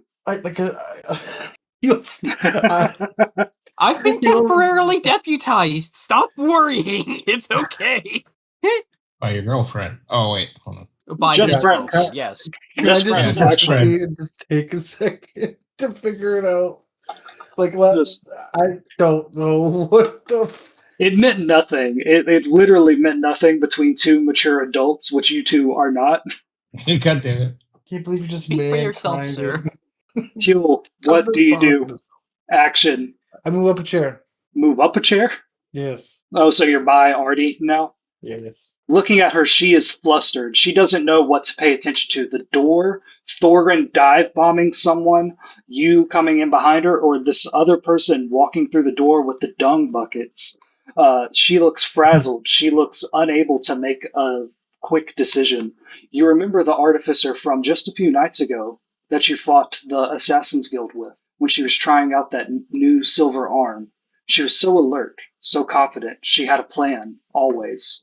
This artificer seems a little bit overwhelmed right now. EB, the hairs on the back of your neck stand up. Something is about to go down. In one corner of the room, Thorgren has dive bombed Davil Starsong. The judge is banging her gavel and screaming. The artificer is trying to calm everything down. These two men have just walked over from the dung closet, and Blinken is looking at the door, through the door. What do you do? I'm just gonna ready my action. Do we have our weapons with us? Yes. Yeah. I'll ready my my bow, and I guess I have to declare what I'm gonna ready my action for. I guess. EB, shoot a second sock at me. There's two more of them. I'll just be ready to draw it on if armed people burst through the door. Okay. Elzerna beside you tries to summon her golden axe, but because she is cut off from magic, she just gives herself a headache. She notices everybody's acting tense. She looks around, trying to find out what's going on. She forgot to bring her Sega Genesis for her golden Yeah. axe. Schemo, for what it's worth, Bing bong. stands up and says, Silas, what's going on? But he reaches into his pouch. Schemo was also allowed to bring his potions and weapons in. Blinken, you are staring at the door. The first thing you noticed were these swords on the ground, and for some reason you were so taken by them. And looking at them closer, you understand why. There was red blood on them, fresh blood, still dripping off the blades. You look up, and you see the source of that blood. In front of you, just outside this courtroom, 3 of the guards have knives to their neck, held there by various prison members, all wearing black with black hair dye and black mascara, covering the mouths of the guards to keep them from screaming. A silent riot has taken place, and behind you, the Doom Raiders get in action, and Davil begins to scream. 3 keys are needed to enter the Vault of Dragons: doppelganger teeth, red dragon scales, and a fistful of bismuth. And then these 2 guys right here throw something out into the crowd from the dung buckets. These little bottles with this white potion inside it. And as it flies through the air, you can see that inside these potion bottles with this white liquid is sparks. and they hit the ground and explode. Everybody roll a Constitution check. Is this a poison? Is this just a check or a saving throw? No. Saving throw. My bad. I always say check when I mean saving throw. Is it a poison? No. Oh, okay. Who got the 13? Y'all need to beat a 13. Oh, I failed. I got 9. I passed. I'm already holding like a ranch stock. I'm sure something else is going to upset my stomach too. Inchi, 16. 16. So Schizo and Inchi pass this. Just a second. Let me roll for some NPCs. Artie fails. Schemo fails. Okay. Quick, we need more socks. Blinken and Inchi. When these things hit the ground, the thing that hits you first is a wave of loud sound that knock out your ability to hear for a few seconds. Followed up by that is smoke that fills the room in a white haze, thick at first, quickly dissipating, smelling slightly sweet. You look around and you try to hear, you try to feel, and you can't. But Blinken and Inchi, roll initiative. All right. Yes. Inchi. I just said Blinken and Inchi. Oh, sorry. Who do you think you Again, are? I zoned out. Organ man. Brax. I think I'm stoned. Leave me alone. You think? Brax. Inchi with That's the who he is. 18. Blinken with the 7. Also rolling is the Armored Guard. God damn it. Just a second. And the Doom Raiders, who are going to be represented by Dabble. Going first is the Armored Guard, who threw the bombs with 6. And next is the Doom Raiders, with a straight 13 as a group. Inchi, looking through the haze, through the thick fog, this sweet-tasting fog, you look around. It's hard to see. You try to feel around. It's hard to feel whatever these bombs were. They assaulted all your senses. Most importantly, they assaulted your ears. Surely people are reacting. Surely people are screaming, but you can't hear it. It's just a dull thud in your ears. But looking around, someone is moving. Thorgrim is moving over next to where the Doom Raiders were. He is now fighting with Dabble, wrestling with him, no doubt numb to everything as well. And you look at the Doom Raiders, and all 3 of them have their mouths open, and they seem to be yelling. What do you do? Cool. And she will run up and tackle Davil with a dagger. Davil is already on the ground with Thorgrim. They're already wrestling on the ground, but Davil does have his mouth open and seems to be screaming. You're going to stab him? Yeah, and she's still going to just jump on him and start good stabby. All right. Roll your attack with advantage. Let's see. 18 and 12. I'm going to take the 18 was my modifier for that. Plus 3, so that's a 21. 21, that hits. Go ahead and roll damage against Davil's Starsong. That's a 2. 2 damage. All right. Is that your turn, Inchi? Yes. For the Doom Raiders' turn, all 3 of them continue to just face the air with their mouths open, screaming. But you notice screaming is kind of wild and frantic. The head and throat shake. This is more pure. This is even. This is singing. Blinken, it is your turn. You cannot hear anything after these flashbang potions went off. Over by the door, you know that outside the door there is a riot happening. You are standing by a guard, one who's clearly a fan of the Doom Raiders, and one who is just a normal prison guard. Behind you are some of your friends, some of your former colleagues, and the Doom Raiders. What do you do? I'm gonna, even though I can't hear, did I hear what he said earlier about the ingredients or whatever? Yes, he said that right before the bombs went off. Okay, I'm just gonna scream loudly and say, Davil diddles with dogs, and I shoot at Davil. All right, you are firing through a haze, so you're going to do it with the disadvantage, okay? Yeah, that's Rolls a nat 1. Thunk. Fuck. Jarnathan!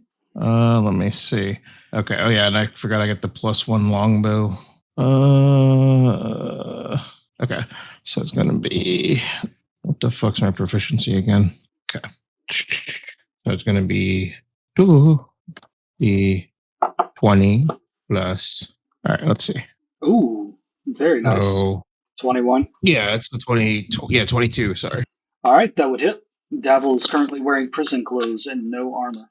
And then I'm gonna roll damage, and that is, what is the damage again? 2 Oh, yeah, 1d6. Okay. All right. Ooh, nice. Oh, hell yeah. 12 damage. 12 damage against Davil Starsong. So he's taking 14 tonight. Blinken, do you have any other actions? I mean, I could shoot again for the extra attack. Go ahead. All right.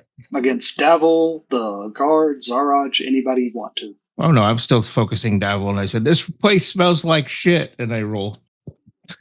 Be grateful I went with Smoke Bomb because it was originally a shit bomb. Jesus Christ. That's why I was asking if it was poison, because it's like Yeah. in my mind they're just throwing buckets at us. Yeah, no, yeah, I replaced it with the sweet smelling fog. That's what I'm Oof. if you ever like are 13. on stage when a band like does the fog, it like tastes sweet because it's made from some kind of syrup that they vaporize. So how much damage? Well, it's 13 to hit. He's unarmored, that hits. Okay. And then 1d6 plus 6. We lost Sean. No. Maybe he'll come back. Yeah, I'm sure he'll be back. No. Another 8 damage. 8 damage? God damn. So Davil's taking 22 damage tonight. Lincoln, do you move or anything on your turn? After that, after I did that, I'm going to move up probably next to Alchris and scream real loud since I can't hear, saying, watch out! And then end my turn. It sounds to you like, "Mama!" Yeah. All right. Next, it is the armored guard's turn, and all of this is happening in just a few seconds after those smoke potions went off, and everybody went blind and deaf for a moment. He races forward towards Zaraj. He pulls something from his pouch and throws it on the ground beside Davil, and he walks up to Zaraj and he pulls out a key, and he starts unlocking the handcuffs of Zaraj the Hunter. We're going back to the top of the order now. The effects of the shock of the smoke potions going off is wearing off on everybody. You can feel around you now. You can feel with your hands and your feet, and you feel your face, even though there are pinpricks of pain everywhere. It feels like you're waking up after sleeping and being crushed for a while. Your hearing is all off and distorted, and every time you move your head, it seems to change the pitch of it, and you can't quite get your direction, but it's all coming together. And as it comes together, you hear it. What the Doom Raiders are singing: a middle, a high, and a low. A perfect harmony, a discordant harmony, matching the exact same harmony that powers the anti-magic field around this prison. And at the end of their turn, they give off a loud belt of this, changing the pitch of it just slightly enough. And in all of your ears, you hear a cracking sound and a break. Huel, Inchi, Blinken, you can feel the ability to cast magic rush back into you as the Doom Raiders have destroyed the anti-magic field around you. Everyone roll initiative, except for Inchi and Blinken. Yeah. Oh, not 20. There we go, Huel, EB. Got 20. So Sam, if you click your token or right click it, I think you can say roll initiative, and then it will automatically add you to the turn order. But you don't have to do that now. I got it. Oh, okay. Gotcha. We got Huel, Inchi, Thorgrim, Blinken. Huel, your friend is going to go. Artie rolls a 13. Oh, yeah. Where's That's right after the Doom Raiders. Who else is in combat here? Schemo. Okay, then the fanboy is going to get his turn added. Okay, Schemo's going to roll, and then that's everyone. Schemo got a 16. And Sean's back. He can roll. There we go. Hola. Oh, Sean already rolled. Oh, I'm silly. Yeah. It's fine. Yeah, you can be silly. It's okay. I'm the only silly around here. Okay, Yep. so back at the top of the order, it's Huel.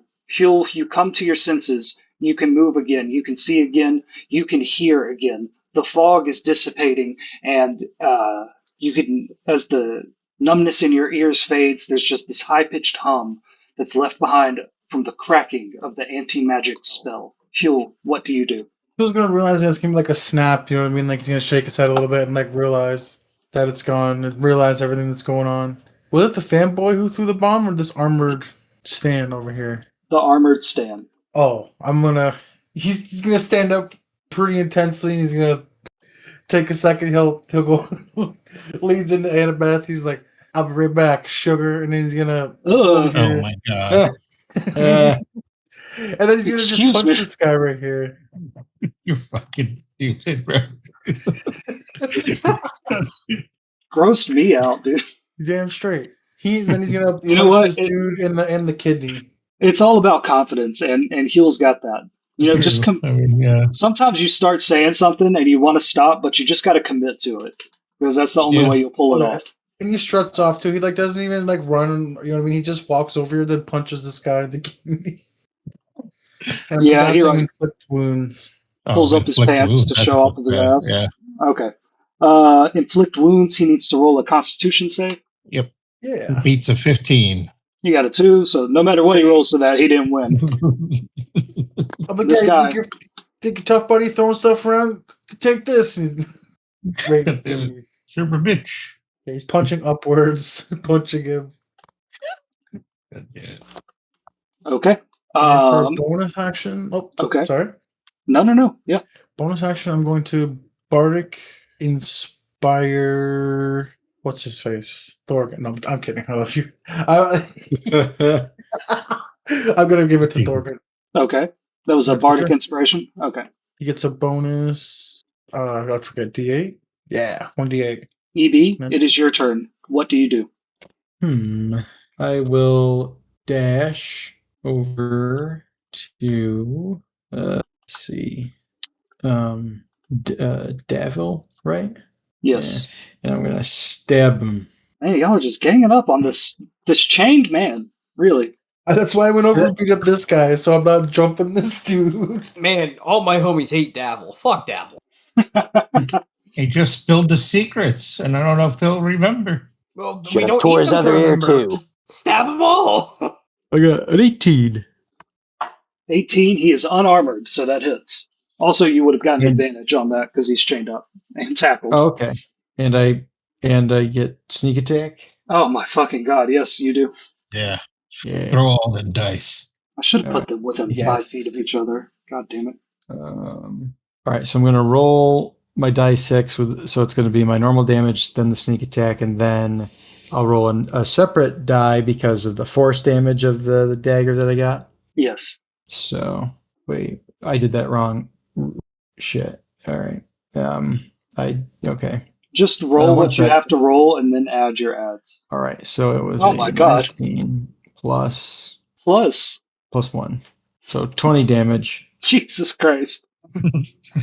Rolling 5 things with a modifier and then saying one more thing is crazy. 20 damage to Davil Starsong, so that is 42 damage my man has taken. Yeah, I'm stabbing him in his back. He says, I'll remove the curse. Don't make me. Or, I'll remove the curse. Don't make me. Inchi, it's your turn.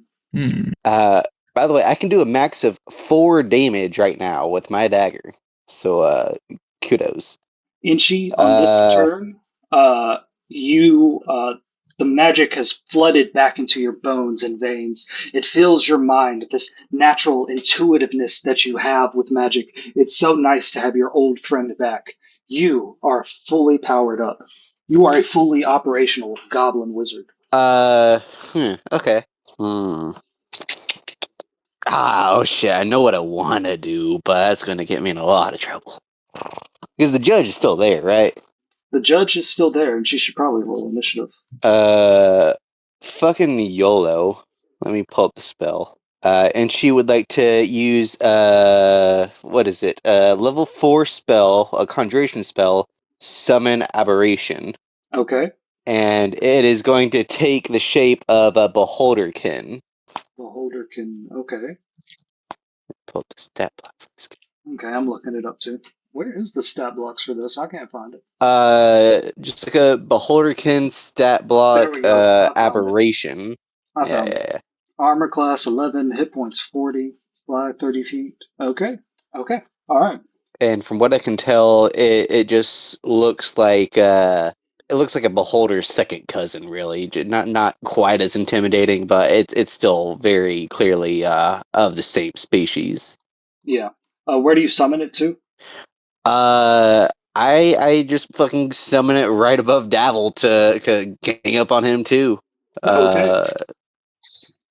And whatever attack it does, it can do. Does it go I think on your turn, or does it go on your next turn? It goes immediately after my turn in combat. Let me read through the spell exactly. No, it does do that. Okay. Yeah, it shows Alright. my initiative count, and it goes immediately after me. Okay. Give it a verbal command then. Okay. Beholder thingy. Attack devil here. Got him on the ground. Oh, just a second. Okay, so it's going to attack. It can do 2 attacks, I believe. Yep, so I think that just means it can do 2 eye rays. 2 ranged spell attacks. See if Dabble has anything would help him against ranged spell attacks. Yule is scared so much right now. That's kind of why that was kind of why I wanted to use a beholderkin. He's like visibly shaking in place. I've actually been waiting to specifically use my beholderkin, but he'll just never around whenever I use the spell. He's like, but, like he can't even say it. And I think I've used all the aberrations for this spell now. Yeah, I definitely did the star spawn, and I think I did the slod last time. you have not done Star Spawn. That was like the first one I did whenever whenever we were investigating the corpses at the ball or whatever. That's crazy. Okay. He So did all the area effect damage on the nobles and passerbys. he has no resistance to magic right now. So go ahead and roll what you need to roll. All right. You make a spell attack, so he has the chance to dodge it, but you have advantage because he's held down. Chubbs is ganged up on him. You're like, kill, kill, kill, kill, kill. Shouldn't have brought me to court. Can't tell if he has any modifier to his attack roll. Let's see it for damage. I see. Well, you have to roll to hit. So go ahead. Well, and yeah, but I was just trying to figure out. Oh, that's a nat 20 anyway. That hits. All right. Roll for the second attack too. I'm just doing both. Oh, okay. Hey, not one. Nat 20 and a nat 1. Okay. So the Beholderkin fires an eye beam at Davil and then fires another one and crosses the beams. So Davil and the Beholderkin get hit by whatever damage this is. So Sweet.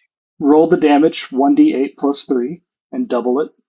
1d8 plus 3, so that's 5. Double it, that's 10. You do 10 damage to Davil, and it does 10 damage to itself. Fair enough. Inchi, is that your turn? That is it. Okay, just a second. It is Schimo's turn.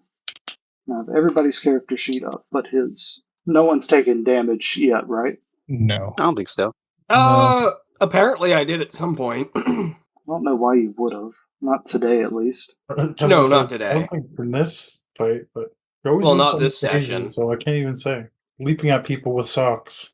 Okay, who We goes? did that fight on the way. What? On the way to the trial, but It's not the first time I've had to stuff a sock in one's mouth in this game, Okay. apparently. All right. Schemo pulls out from his cloak, from some kind of pocket that he had in his cloak, a pocket that can store something much bigger than it should be able to store. He pulls out a lute. It looks like a very tiny harp, and he strums a few strings of it and gives Thorgrim bardic inspiration. He looks back towards you, blinking, and says, "Can we get out the other way?" And he cocks his head towards the door that you were just at. And then I'm I'll sorry. quickly reply. There's some people slicing people's throats out there. He goes, "They wouldn't have done this without some kind of plan." Thorgrim, it is your turn. What do you do? Well, I have him grappled. Mm-hmm. His hands are restrained. So I'm going to fully stop him from. Wait, I look over. Zeraj is being uncuffed. No one's stopping that, right? Nope. Like no one's. Heal tried. Cool. EB, hold this, and I'm gonna grab your hand and hold it on the sock. God damn What? it. I've never Huh? said that you gagged him. Yeah, I know. I'm handing him a sock. Oh. Gag him. And I'm going to dive off of Dabble. And I'm going to dive at the guard. Okay. Another strength check. Well, hold up. I hand EB the sock, tell him to grab Davil, rage, because it's on now. Clearly stuff is happening. Everyone's gotten involved. hmm So you were the I- one holding Davil down. You stopped doing that, and then you're going to go grab someone else. I'm going to go dive at the guard to prevent him from fully unlocking Zeraj. All right. Roll Yeah. me, a strength check. See how well you grapple him. All right. I am enraged. I gain advantage on strength checks for that. 14. This game's rigged. 14's not too bad. I want a He's refund. going to roll, I believe his kind got a +1 as opposed to the normal ones, so +5 total. So he got a 17. So you dive in his direction, and he actually raises like a leg to kick you off, and Zaraj also like blocks you with her body because she wants to prioritize being uncuffed. All right. I would like to use my second attack action. Don't you have to attack first to get a second attack? Because it's not a Grappling's an bonus. attack action. Oh, okay. All right. Go ahead. At least I remember it was grapple. Sounds good to me. Go ahead. I'm just double checking. There's a combat rule. Anyways, you said yes. Second roll. So okay, they kicked me off. I'm going to roll over and dive back in. Okay. 24 this time. Jesus Christ. All right, he got a 7 that time, so you do manage to tackle him over to the ground. Those are my turns. Those are your turns. Borgren, as you tackle him to the ground, you look over to where his hands are. You look at his hands, and they are empty. It is Zaraj the Hunter's turn. She is looking at her handcuffs. These, like, in my head, they are like the kind of like cone-shaped things that you put your hands in, and like those are cupped together so that your fingers aren't even like exposed to the world. And sticking out of the side of that is the bronze key that would have been used to unlock her the rest of the way. She holds her hands up to her mouth. She grabs the key with her teeth, and she twists her hands in such a way that it unlocks, and she pulls her arms apart and rages. Damn, I was really hoping her teeth would be pulled out by the key. She turns her hands to unlock the cuff. Crunch! There go her teeth. Yeah, she just eats the handcuffs. That would be so the much key, better. The key doesn't turn. Her teeth just come out. It's like, good try. All right, let me read something here. So Zaraj immediately starts banging her foot on the floor in a beat, shaking the floor every time she slams it down. And she says, "Well, it rains and it pours when I'm out on my own." And she claps her hands together on beat and casts Thunderwave in the direction of Huel and Inchi. Her spell save DC is... Oh no, what is her spell save DC? 13. So y'all need to roll a dexterity saving throw, and you need to get above a 13. Roger that. I got an 11. You fail. Huel, You casted what? I'm sorry? Thunderwave. So there's no roll for that? You're rolling right now. You need to roll a dexterity save and beat her spell DC. Yeah, but I was gonna cast a reaction to that, but just I see what it is. Yeah, it's not like an attack or anything. It's Yeah, just- yeah. It's Not you, Sam. I got you. Oh, damn it. I wasted a good roll. Yeah, I felt that way with my initiative. Did you do it? Oh wow. It was a check, but it was not 20. Boy. Would it even matter if it was a save? 21. Okay. Huel, So on that, could I use a reaction yeah, in the instance on Inshi, sure. cutting words him? You're going to cutting Look, words Inchi. Inchi so Yeah, that he 'cause has to it's- re-roll, right? Yeah. That'd be my reaction for the round as well. There it is. Like You Inshi, snap re-roll. out of it. Oh my With a 4 inch, he goes, "What?" as he gets blown away. Inchi, you stupid green little shit. And he just goes, "Aw." Itchy. You gotta no, you gotta get out of the way. Big yelling at him. Oh, it's boring. I God just damn messed it. it up. Huel, kind of like with the same way you were able to adapt to the discordant harmonies of the anti-magic field, you can see the beat of Zaraj's drum beat, and you just are able to weave between it slightly, but you will still take half damage. Zaraj cast this at a high level. What is her? At a second level, so she is going to roll extra damage for this. 4d8 thunder damage. Bring it on. You don't got to bring it on that much. Yeah, Holy Jesus. shit, god damn. Oh no. That is Inchi, over half my health right there. you go flying back straight into the artificer so fast that you actually do a d6 of damage to her. God damn, that's crazy. She takes 4 damage. And y'all both fall prone. Huel, while you were able to weave between the kinetic effect of this and you do not get pushed back, she claps the air with such force that you feel your very bones inside you vibrate. You can feel the difference between your bone and your muscle, and you take 20 or 13 damage. And she is going to continue stomping on beat, using her bonus action to give Davil Starsong inspiration. It is now Davil's turn. Davil sings, "If I crash on your couch, can I sleep in my clothes?" And he casts Spirit Guardians, summoning 3 ancient spirits that march around him, wailing in a perfect harmony with him. Some singing very high, some singing very low. Let me look up that effect. He makes sure that his allies, Ishrid and Zaraj and the armored guard right here, are unaffected by it. But everybody else within a 15-foot radius on him is affected by the Spirit Guardian spell. Does he get 2 actions? He should. He's high level. Okay, yeah, he does. So he rears back and he is going to punch you, EB, Okay. just with his limp little wrist. He got a 2 plus his strength, which is 2, plus Zaraj's inspiration, which is plus 6, which is still probably not enough to beat your armor class. Correct. Okay, that is Davil Starsong's turn. Next, it is Istrid Horn's turn. Let me put up his Spirit Guardians real quick. So 15 feet from him would be... Oh, cool, about where I placed the circle. So anybody inside that green circle would be affected by his Spirit Guardians on the start of their turn. It is Istrid Horn's turn, and she is going to lean in towards you, EB, and she says, "You have no chance, new guy. Or, you have no chance, new guy.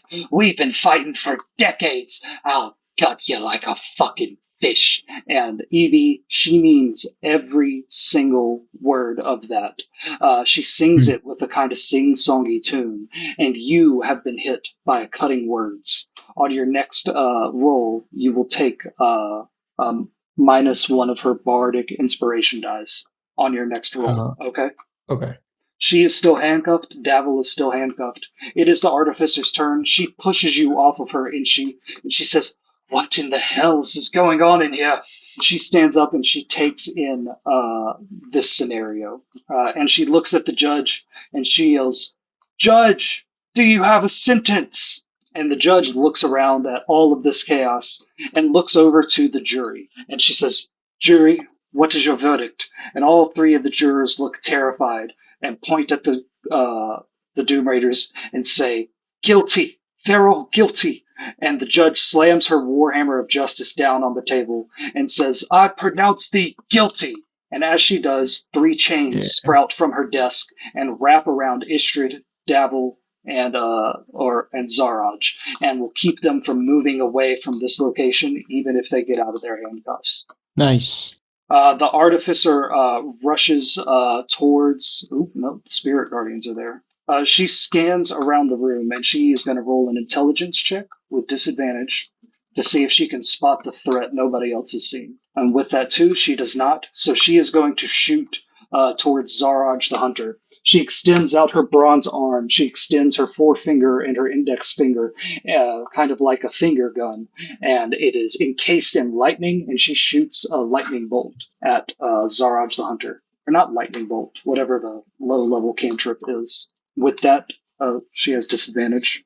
So with that 7, she misses. She goes, "God's below." And she says, "God's below," as if she's having an idea, a way that she could improve herself mid-combat.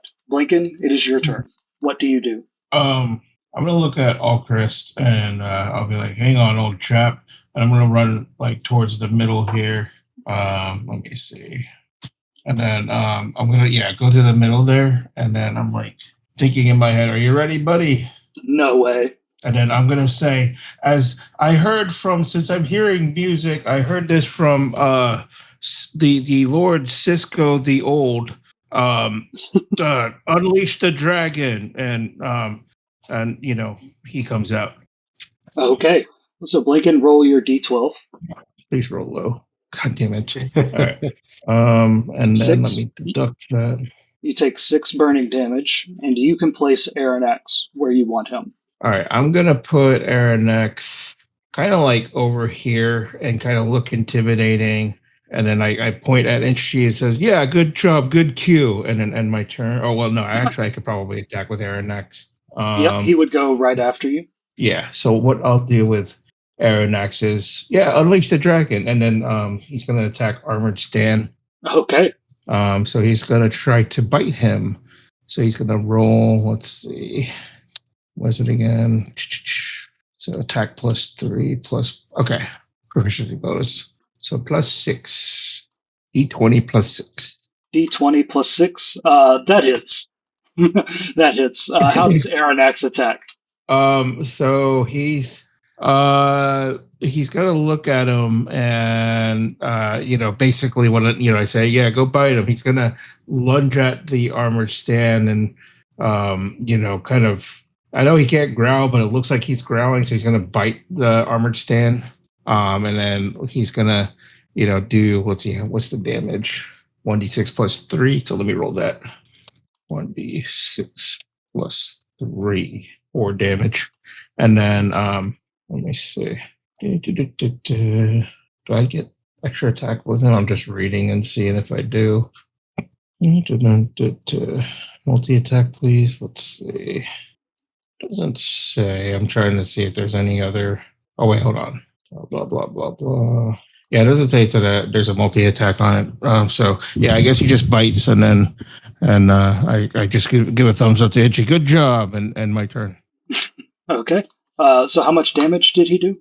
He did only 4 damage to him. All right. These armored guards have a lot of health. Okay. Okay. It is now that exact same Armored Stan's turn. He fumbles. Thorgrim, you grappled him, right? That's what we said? Oh, he said be right back. Oh, he did? I think he did. Well, no.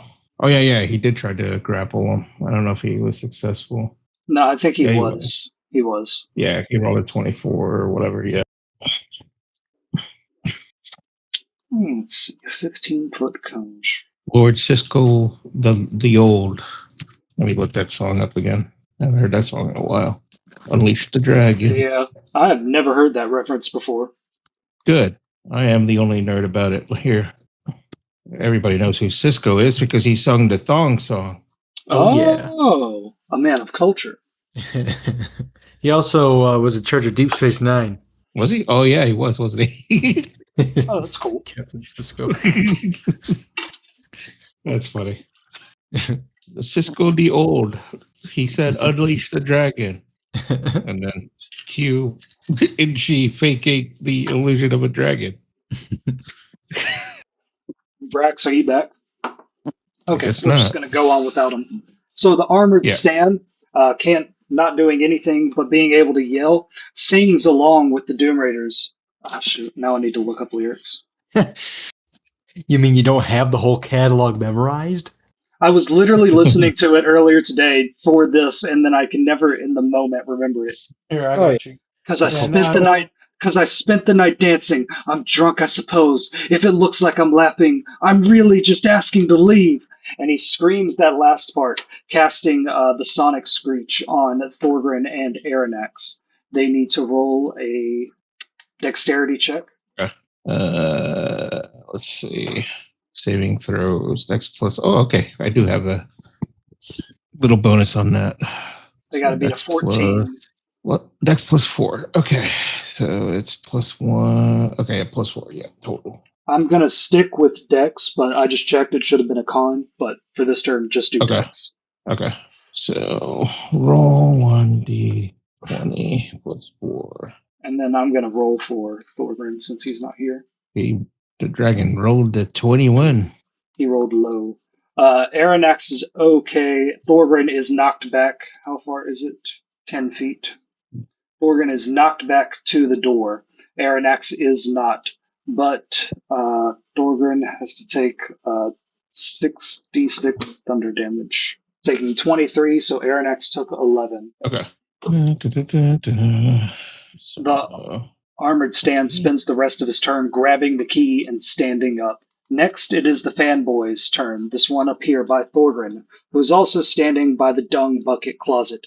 He opens the door up and says, "It's fine, come on, we need your help." And two more figures rush out, having been hiding there since before the trial started. Two fans of the Doom Raiders who are prisoners at the End prison, a Stan and a Fanboy, rush out and join the initiative. This armored stand back here behind the door, the one that led y'all in to the prison in the first place, opens up the door and lets in two more prisoners who join the initiative. And the Nine Fingers guard beside her says, "Oi, what the bloody hells are you doing?" And he is going to leap forward and attack the armored stand with his glaive. With a 10, he misses. And she says, "We're starting the Black Parade." Huel, it is your turn. You are currently inside Davil's spirit. What is that called? Spirit Guardian spell. So since you're starting your turn here, you are going to take some damage. Make a Wisdom saving throw. Huel and EB. And Inchi, your little beholder thing, needs to roll it as well. You need to beat an 18. Boo boy. Huel That's a fails. pretty low roll. Sam fails. Preem. Cream. Wait, I failed it too? Yeah, No, you had to beat an no, 18. you fucking passed. Oh, okay. Hmm. Inchi, When you say beat, Yeah, you were pretty close there, man. Yeah. Thanks, pal. Okay, I rolled a physical dice, got an 18 for the base roll, and the Beholderkin has... I assume it's like 1 or 2. Yeah, let's assume. Wisdom plus 0, actually. So, but 18, if you meet it, you beat it. So this guy takes half damage. EB and Huel take 3d8 necrotic damage as these singing No. skeletons swirl around you. Is it? Yeah, 3d8. Oh, did the Beholderkin get damaged during the Thunderwave? No. Gotcha. That 15-foot radius makes aiming that thing wide or the 15-foot cone makes aiming that thing wide very hard to do. So 16 damage total to EB and Huel. The Beholderkin takes 8 damage. Oh, that last roll was supposed to have that thing from that Istrid cast yeah. on me. Yeah, it would have made you fail, and you failed anyway. Thank you for reminding me, though. Yep. Okay, so now Huel, after taking that damage, it is your turn. What do you do? I would like to move out of this space. Your movement speed is halved since you were starting inside this circle. But yeah. Wasn't I prone too from last time? No, you took the full force of Zaraj's thing, and you weren't moved by it, so you're not prone. Oh, gotcha. Can I move? Wonder if I should move back towards Arax or move forward towards the stand. Wait a second. I think I have an ability for this. Maybe I don't, and I'm done. Yeah, there it is. Can I squeeze between these guys and move between them? Yes, absolutely. Yeah, I'm trying to get up over here. Wait, how much was that? 10 feet. I'm good. Then I'm going to attack this man. Oh, God. You're attacking the stand? I'm thinking about it. Ishtar was casting spells, right? Yes. Okay, yeah. I'm going to cast Tasha's Hideous Laughter from over here. On Istrid? Yeah. I know it says second level. Let's cast it. Oh, yeah. Nope. Whatever. I don't know what the upgraded effect would be. Okay, so you're casting Tosser's Hideous Laughter. I need a tart. Can I look in my pocket for a pancake ball? Yeah, sure. There we go. It's the requirement I need for this as a tart. What is a tart? It's like a pastry, like a toaster strudel. Yeah. She's got to beat 15. She's got to beat a 15? Yeah, that's how I'm casting it too. I'm like throwing the she got a pancake ball at 7. her. What's her wisdom? Probably not high enough to beat it. Plus 4, so she got an 11. Or no, for a save, it's plus 8. Oh, might beat it. She So might have. 15. If it meets it, it beats it. Yep. So that flies right off of her. She just gets hit with a pancake ball. And I'm going to bonus action Bardic Inspire. Who's closest? I'll give it to EB. I'm like, get in there, EB. Get him. Yeah. I'll stick him again. Yeah, that's my turn. Get a bonus 1d8. To a bonus D8 to what? Any roll you fail. Nice. Oh, it has to be if I fail. Any roll, I guess. Any Oh, roll okay. you desire. I don't know why it says spellcasting. This thing is bugged. All right. What the heck? Here it is. Is it my turn, Mike, or? Yeah. Oh. Yes, it is. Oh, wait, sorry. I wasn't sure if you were waiting for me, if you were reading something. No, I was reading something. My bad. Go ahead, Evie. No, you're good. Okay. So I will take his inspiration and I will inspiredly stab at Davil again. I'm going to stab at his neck. Okay. Roll that attack. Thorgrim, you got hit by a thunder wave for 23 damage. Oh, why? The armored stand. Oh, damn. Did I get a save against it? Yes, you rolled badly. Checks out. Okay. You Sam? said 23? 23, yes, sir. I got 22 for attack against Davil. Davil. Wait, was it 23? Where did I Was roll it 23 to hit? It was probably 23 to hit, so you took 16 damage. My bad. I'm sorry, Sam. What did you say? 22 to hit? That hits? Yeah, yep. Yep, to Davil, okay. And then I'm going to use that added die 8 to the damage of the stab wound. So first up, do you want me to include the force damage with the roll, or does that not matter? You can do it after. This would not be sneak attack, right? Is there an ally within 5 feet of Davil with the beholder count? Yeah, it would. Okay. Yeah, we did this last time too. Yeah, the aberrant thing counts as an ally. Okay. Yeah, I don't quite necessarily have like him by surprise, but he's distracted enough, I guess, is the. All right, so here's the regular damage without the force damage. Whoa. God 26. Damn. That's your Then Oh, that is your sneak attack. sneak attack, yeah. Jesus Christ. So then it bumps up 29, and then I got the die 8 from the bonus. Good Lord. Yeah, so 35 damage altogether to Davil. 35. So in total, Devil is taking 40, 15. Taking 87 damage tonight. Wow. Inchi, your turn. I'll be right back. I'm gonna get a drink. I think we'll do a couple more rounds and then call it. Or one more round. It's midnight y'all's time, my bad. Yeah, no worries. Yeah. This was going to be my last turn. Inchi, he's just not getting up from the thunder wave clap, and he just goes, "Hey, fuck you!" And he tosses a dagger at a. What is the chick's name? Istrid? Yes. Whoever did the thunderclap. That was Zaraj. Zaraj. I throw the dagger at Zaraj. Okay. Let me make that roll. Roll 20's being a son of a bitch. Oh, no, never mind. That's 15 plus 3, so that's 18. 18, that hits. That's 2 damage. Hell yeah. And I, in my turn, point to her and say, Beholderkin, shoot her. Okay. And he is going to get off his 2 attacks. He needs to roll them. First one is a 5. Second one is a 3. Both of those would miss Istrid. That is it for Inchi's turn. It is now Schemo Weirdbottle's turn. He looks at the fans coming in from the side and from the back, and he says, backing up towards you, Blinken and Inchi, guys, we're going to get overwhelmed in here. Now we got this. That's why she brought out the dragon. Right. Yeah. And then All these illusions. You know, I feel like singing the next song that I remembered from my tales, and I'm waiting for my turn for that. He says, he pulls out his lute and he strums it, and he is going to cast Slow on this group in the back right here. Okay. Oops. An affected target's speed is halved. I'll say he upcasts this so he gets all 3 of the fans right there. Okay. Oh, around 6 creatures of your choice within a 40-foot cube. Holy shit, that's massive. That is a big ass cube. Holy shit. Holy shit. Yeah, that's a big cube. Big. That's crazy. I thought it would be like a 20, but 40? Holy shit. Yeah, no, this is a powerful spell.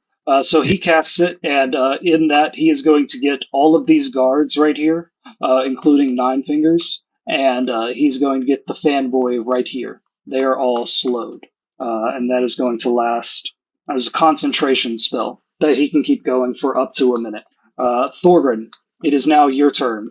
Bursting out from the door beside you are 3 fanboys. Apparently, they planned this raid on the trial beforehand, and they are coming out of that dung bucket room to the side. So 3 shit-smelling, prisoner fanboys are in front of you, and they look ready to kill. What do you do?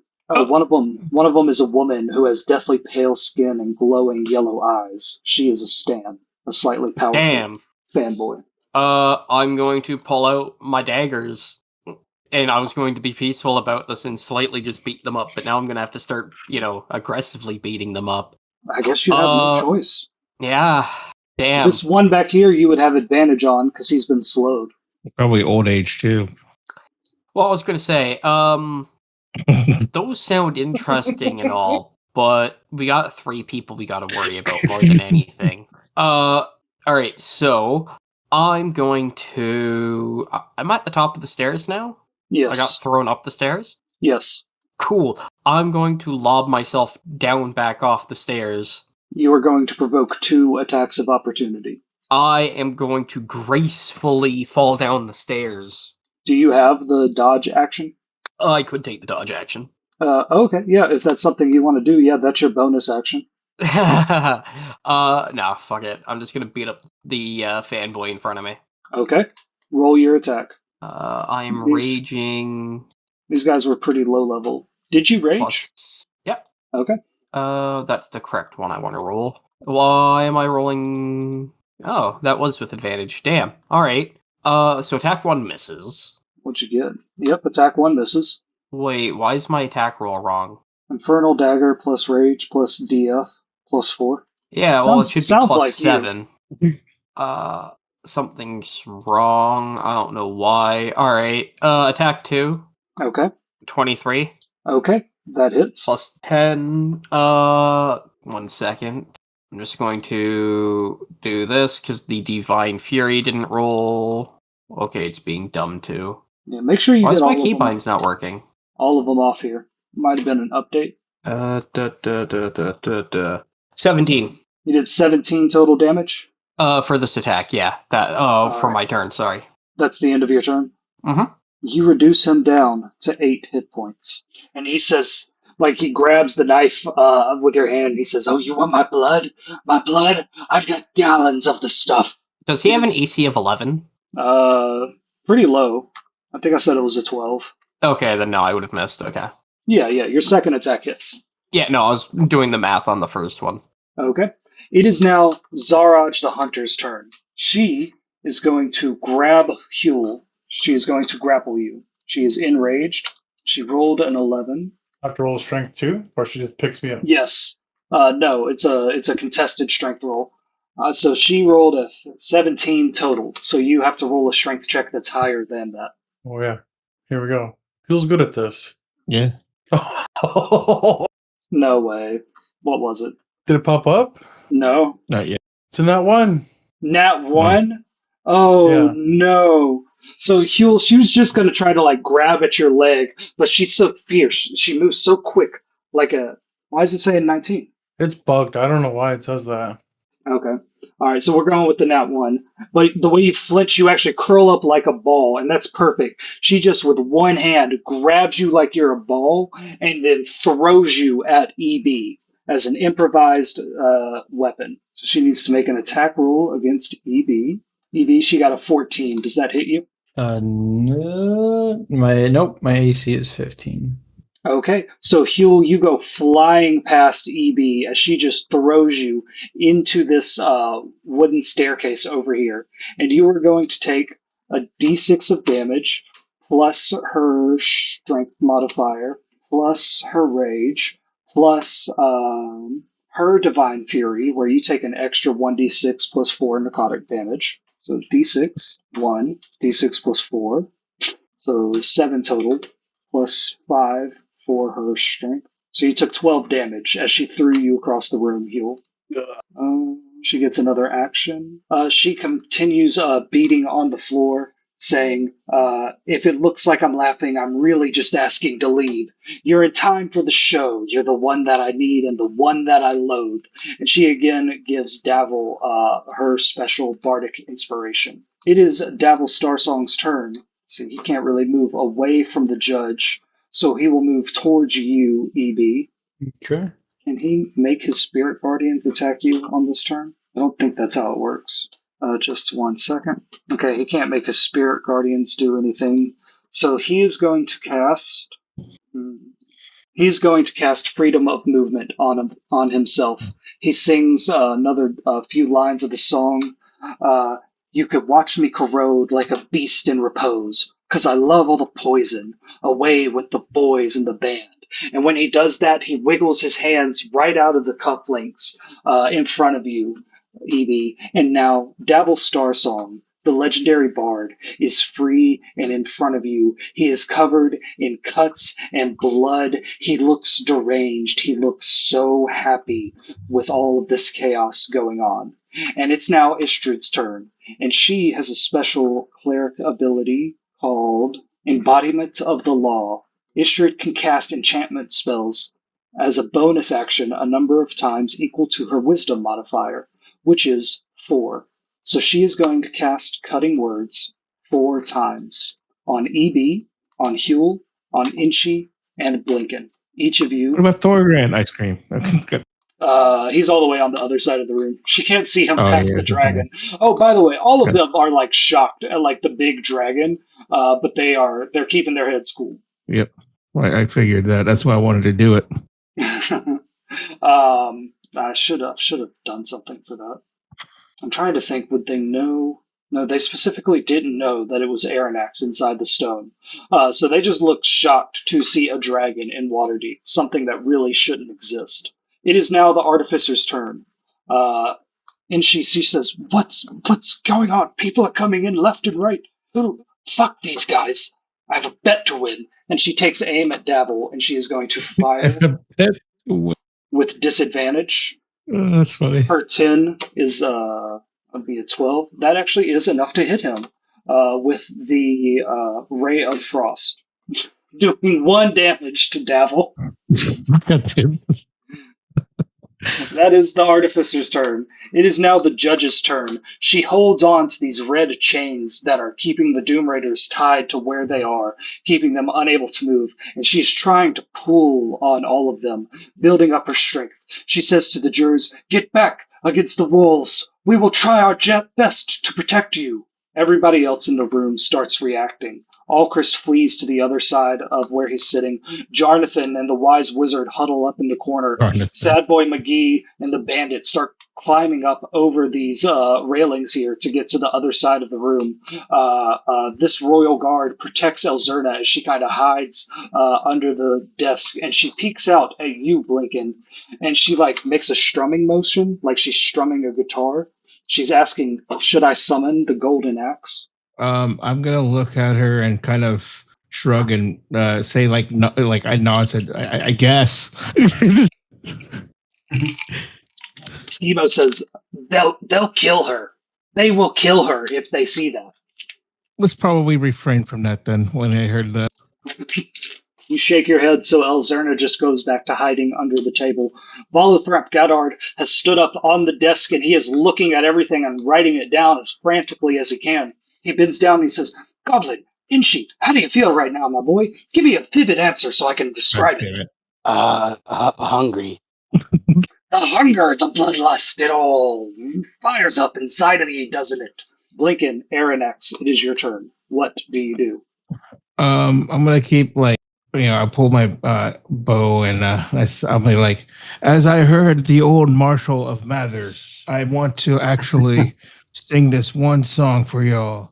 I clear my throat and I aim at the stand over here next to Aranax. Mm-hmm. And I'm going to sing, my tea's gone cold, I'm wondering why I get out of bed at all. And I start shooting at him. I'm sorry, fight which fire one? with fire. Which one was that? The stand next to Aranax right there. Okay, the lady. And then I'm going to start loose with the arrow. Okay, go ahead and roll that attack. Her armor 1d. class is 14. Plus 9.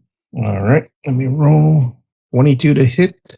And then that 22 hits, so I'm hits. going to roll damage. Okay.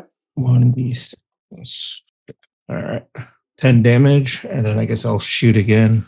Okay. And then I'll say, the morning rain clouds up my window and I can't see at all. And I shoot. She goes, no, it's so sad. I relate to the main character so much. He's such a misunderstood person. Yeah, I know I am, and I'm gonna punch the guy in the knee again. Ooh, that 20. Hey, Holy there shit. you go. All right. A little 1d6 plus 6. God damn it. 14 damage. 14 damage total for the turn. Well, total is 24 damage for the turn. Okay. 24 damage. Okay, thank you. And then Aranax will take a bite since it's his turn now. He's gonna, he'll probably see that I'm shooting at this female stand. He's gonna, turn a little bit and just attack the stand. Yeah. And then he's gonna try to bite him. Okay. 1d20 plus 4. Ooh, nice. 18 to hit. And I just read that I do have another d6 for the bite because of the magic fang. So let me do that. So it's 2d6 plus 3. Wait, no, 2 plus 6. Okay. Wait, no, 3. Yeah. 2d6 plus 3. 2d6 plus 3. 2d6. I could read. 6 damage. 6 damage for his bite. Yeah, that's 24 plus 6, so 30 damage. 30 damage. Yeah. So, Aranax, he reaches out towards her, and he doesn't have a mouth yet, so these spectral teeth come out right in front of him and clamp down right on her. And she screams out in pain, and then she resolves that scream into a note as she falls over bleeding, and she dies. And she starts twitching and jerking violently. On her next turn, she will explode, just like those fans did in the alleyway. And as her life leaves her body, her soul floats out, this sparkling, golden a stream of consciousness. Her love for the Doom Raiders, how the Doom Raiders defined her life, pulls her soul out of her body, and it just hovers there until her turn, which is now. Going from top to bottom, the armored stand hobgoblin right here runs over, picks up he had already picked up the key from the floor. He picks up the pouch that he was carrying earlier, and he hands it to Zaraj the Hunter, and he is going to run over towards Istrid Horn, provoking an attack of opportunity from Aranax. So go ahead and roll that. Did you roll that attack of opportunity? Hold on. I thought I did. Yeah, nothing showed up. Didn't go through. Let me do it again. Okay. 1d20 plus 4. 14. That hits. All right. 2d6 plus 4. 11 damage. 11 damage. All right. He is at 54 health. He would also provoke an attack of opportunity from the Beholderkin, Inchi. All right. 1 second.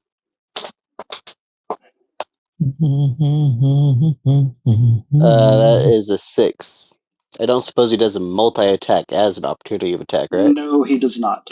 That misses. Gotcha. And he comes to a stop right next to you, EB, and he shoves the key for the handcuffs inside Istrid Horn's handcuffs. Almost all of the Doom Raiders are free from their handcuffs. Going to the next fanboy, it is the one attacking you, Thorgrin, the one who you shoved a knife right into his neck. Thorgrin, for his turn, he is going to grab your hand with the knife and push it in even deeper. Do you resist at all? Can I violently flail my arm up and down? No, you just stabbed him in the neck. Well, he's taking the knife deeper. Can I not just jiggle my arm and make it worse? Yeah, sure, man. Yeah, go right ahead. He Wait a minute. He wants it deeper. I'm giving you as much as I can. You're asking for too much. I'm fully hilted here. Well, he puts his big, thick, muscular hands on the back of your forearm, and he just pulls you in. Okay, so you don't resist. So go ahead and roll another damage attack against him, or a damage roll against him. Okay. Is this considered a new turn? No. Oh. Okay, so raw damage would be that plus... What was that? 7. Okay. 7 damage. With that, you take away all of his health, and his eyes roll back in his head, and he falls over to the ground, dead, his body violently shaking and jerking as his soul leaves his lips and starts hovering in the air. Going on to this stand down here who died on Blinken's turn last time. First off, her body jerks and wiggles on the ground and then explodes. Thorgren, roll a dex check. Aranax, roll a dex check. 17. 17. All right, rolling now. And we'll see what we got. 23. 23. So both Yeah. Aranax and Thorgren look away from this, and they are not blinded by black ink that shoots out of her corpse. Secondly, her soul races over to the nearest injured Doom Raider, which is Davil Starsong. Flies into its mouth, he breathes it in deeply, and is restored for 4d4 plus 4 hit points.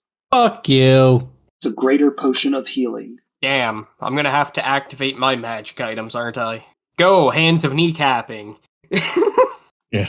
Going down, this fanboy right here is slowed, but he, in slow motion, so half of his movement speed, bounds over this railing and lands right here. These three by the door begin rushing the guard that's there, the three-fingered or the nine-fingered guard, but they are going so slow that their attacks will happen next turn. Also, on the fan's turn, this door to the dung bucket closet opens again, and another fan steps out and cracks their knuckles, a big orc woman looking at you, Thorgren. And this door down here starts to creak open in slow motion. And all of you can hear the mocking sing-song voice of Davil Starsong say, "I've really been on a bender and it shows. So why don't you blow me? But just before you go, I'll give you a shot to remember." And that's where we'll call it tonight. Good boy. He's going kind of south. Quick, Blinken, cast a know you at him. Oh. See, you did the first half of the spell. There are a limited number of fans on this map. That's why each one is a unique token. So I cannot just spam them at you. They are a resource being expended. But yes, this is the big knockout, drag-out fight with the adventurers, the Doom Raiders. Nice. I've been saying it since the beginning. We should have killed him, and now we're gonna kill him. It's your, Yeah, you say it's your dream come true. You say that about every Yeah. single person we meet, though. So it's like, And I'm right eventually, so we should They're just start all- skipping the middlemen. Middle-aged. These guys are older than the Castellanters. This is your dream. Oh, there you go. There you go. Stand by Ugh. my point. he's like killing everybody. He's like, man, this doesn't feel right. He just pictures them with that gray hair. He's like, oh yeah. He needs some extra motivation. Yeah. He's like has that stage fright where you see people naked, but it's just people with wrinkles and gray hair. It's just gray hair, yeah. It's who? It's just them. I said there ain't no rest for the wicked. Money don't grow a tree. I got bills to pay, I got mouths to feed. There ain't nothing in this world for free. Oh no, we can't slow down, we can't hold back, though you know we wish we could. I know there ain't no rest for the wicked until we close our eyes for good. The intro music is Ain't No Rest for the Wicked by Connie Jash, and the video is Waterdeep Dragon Heist by Smite or Flight.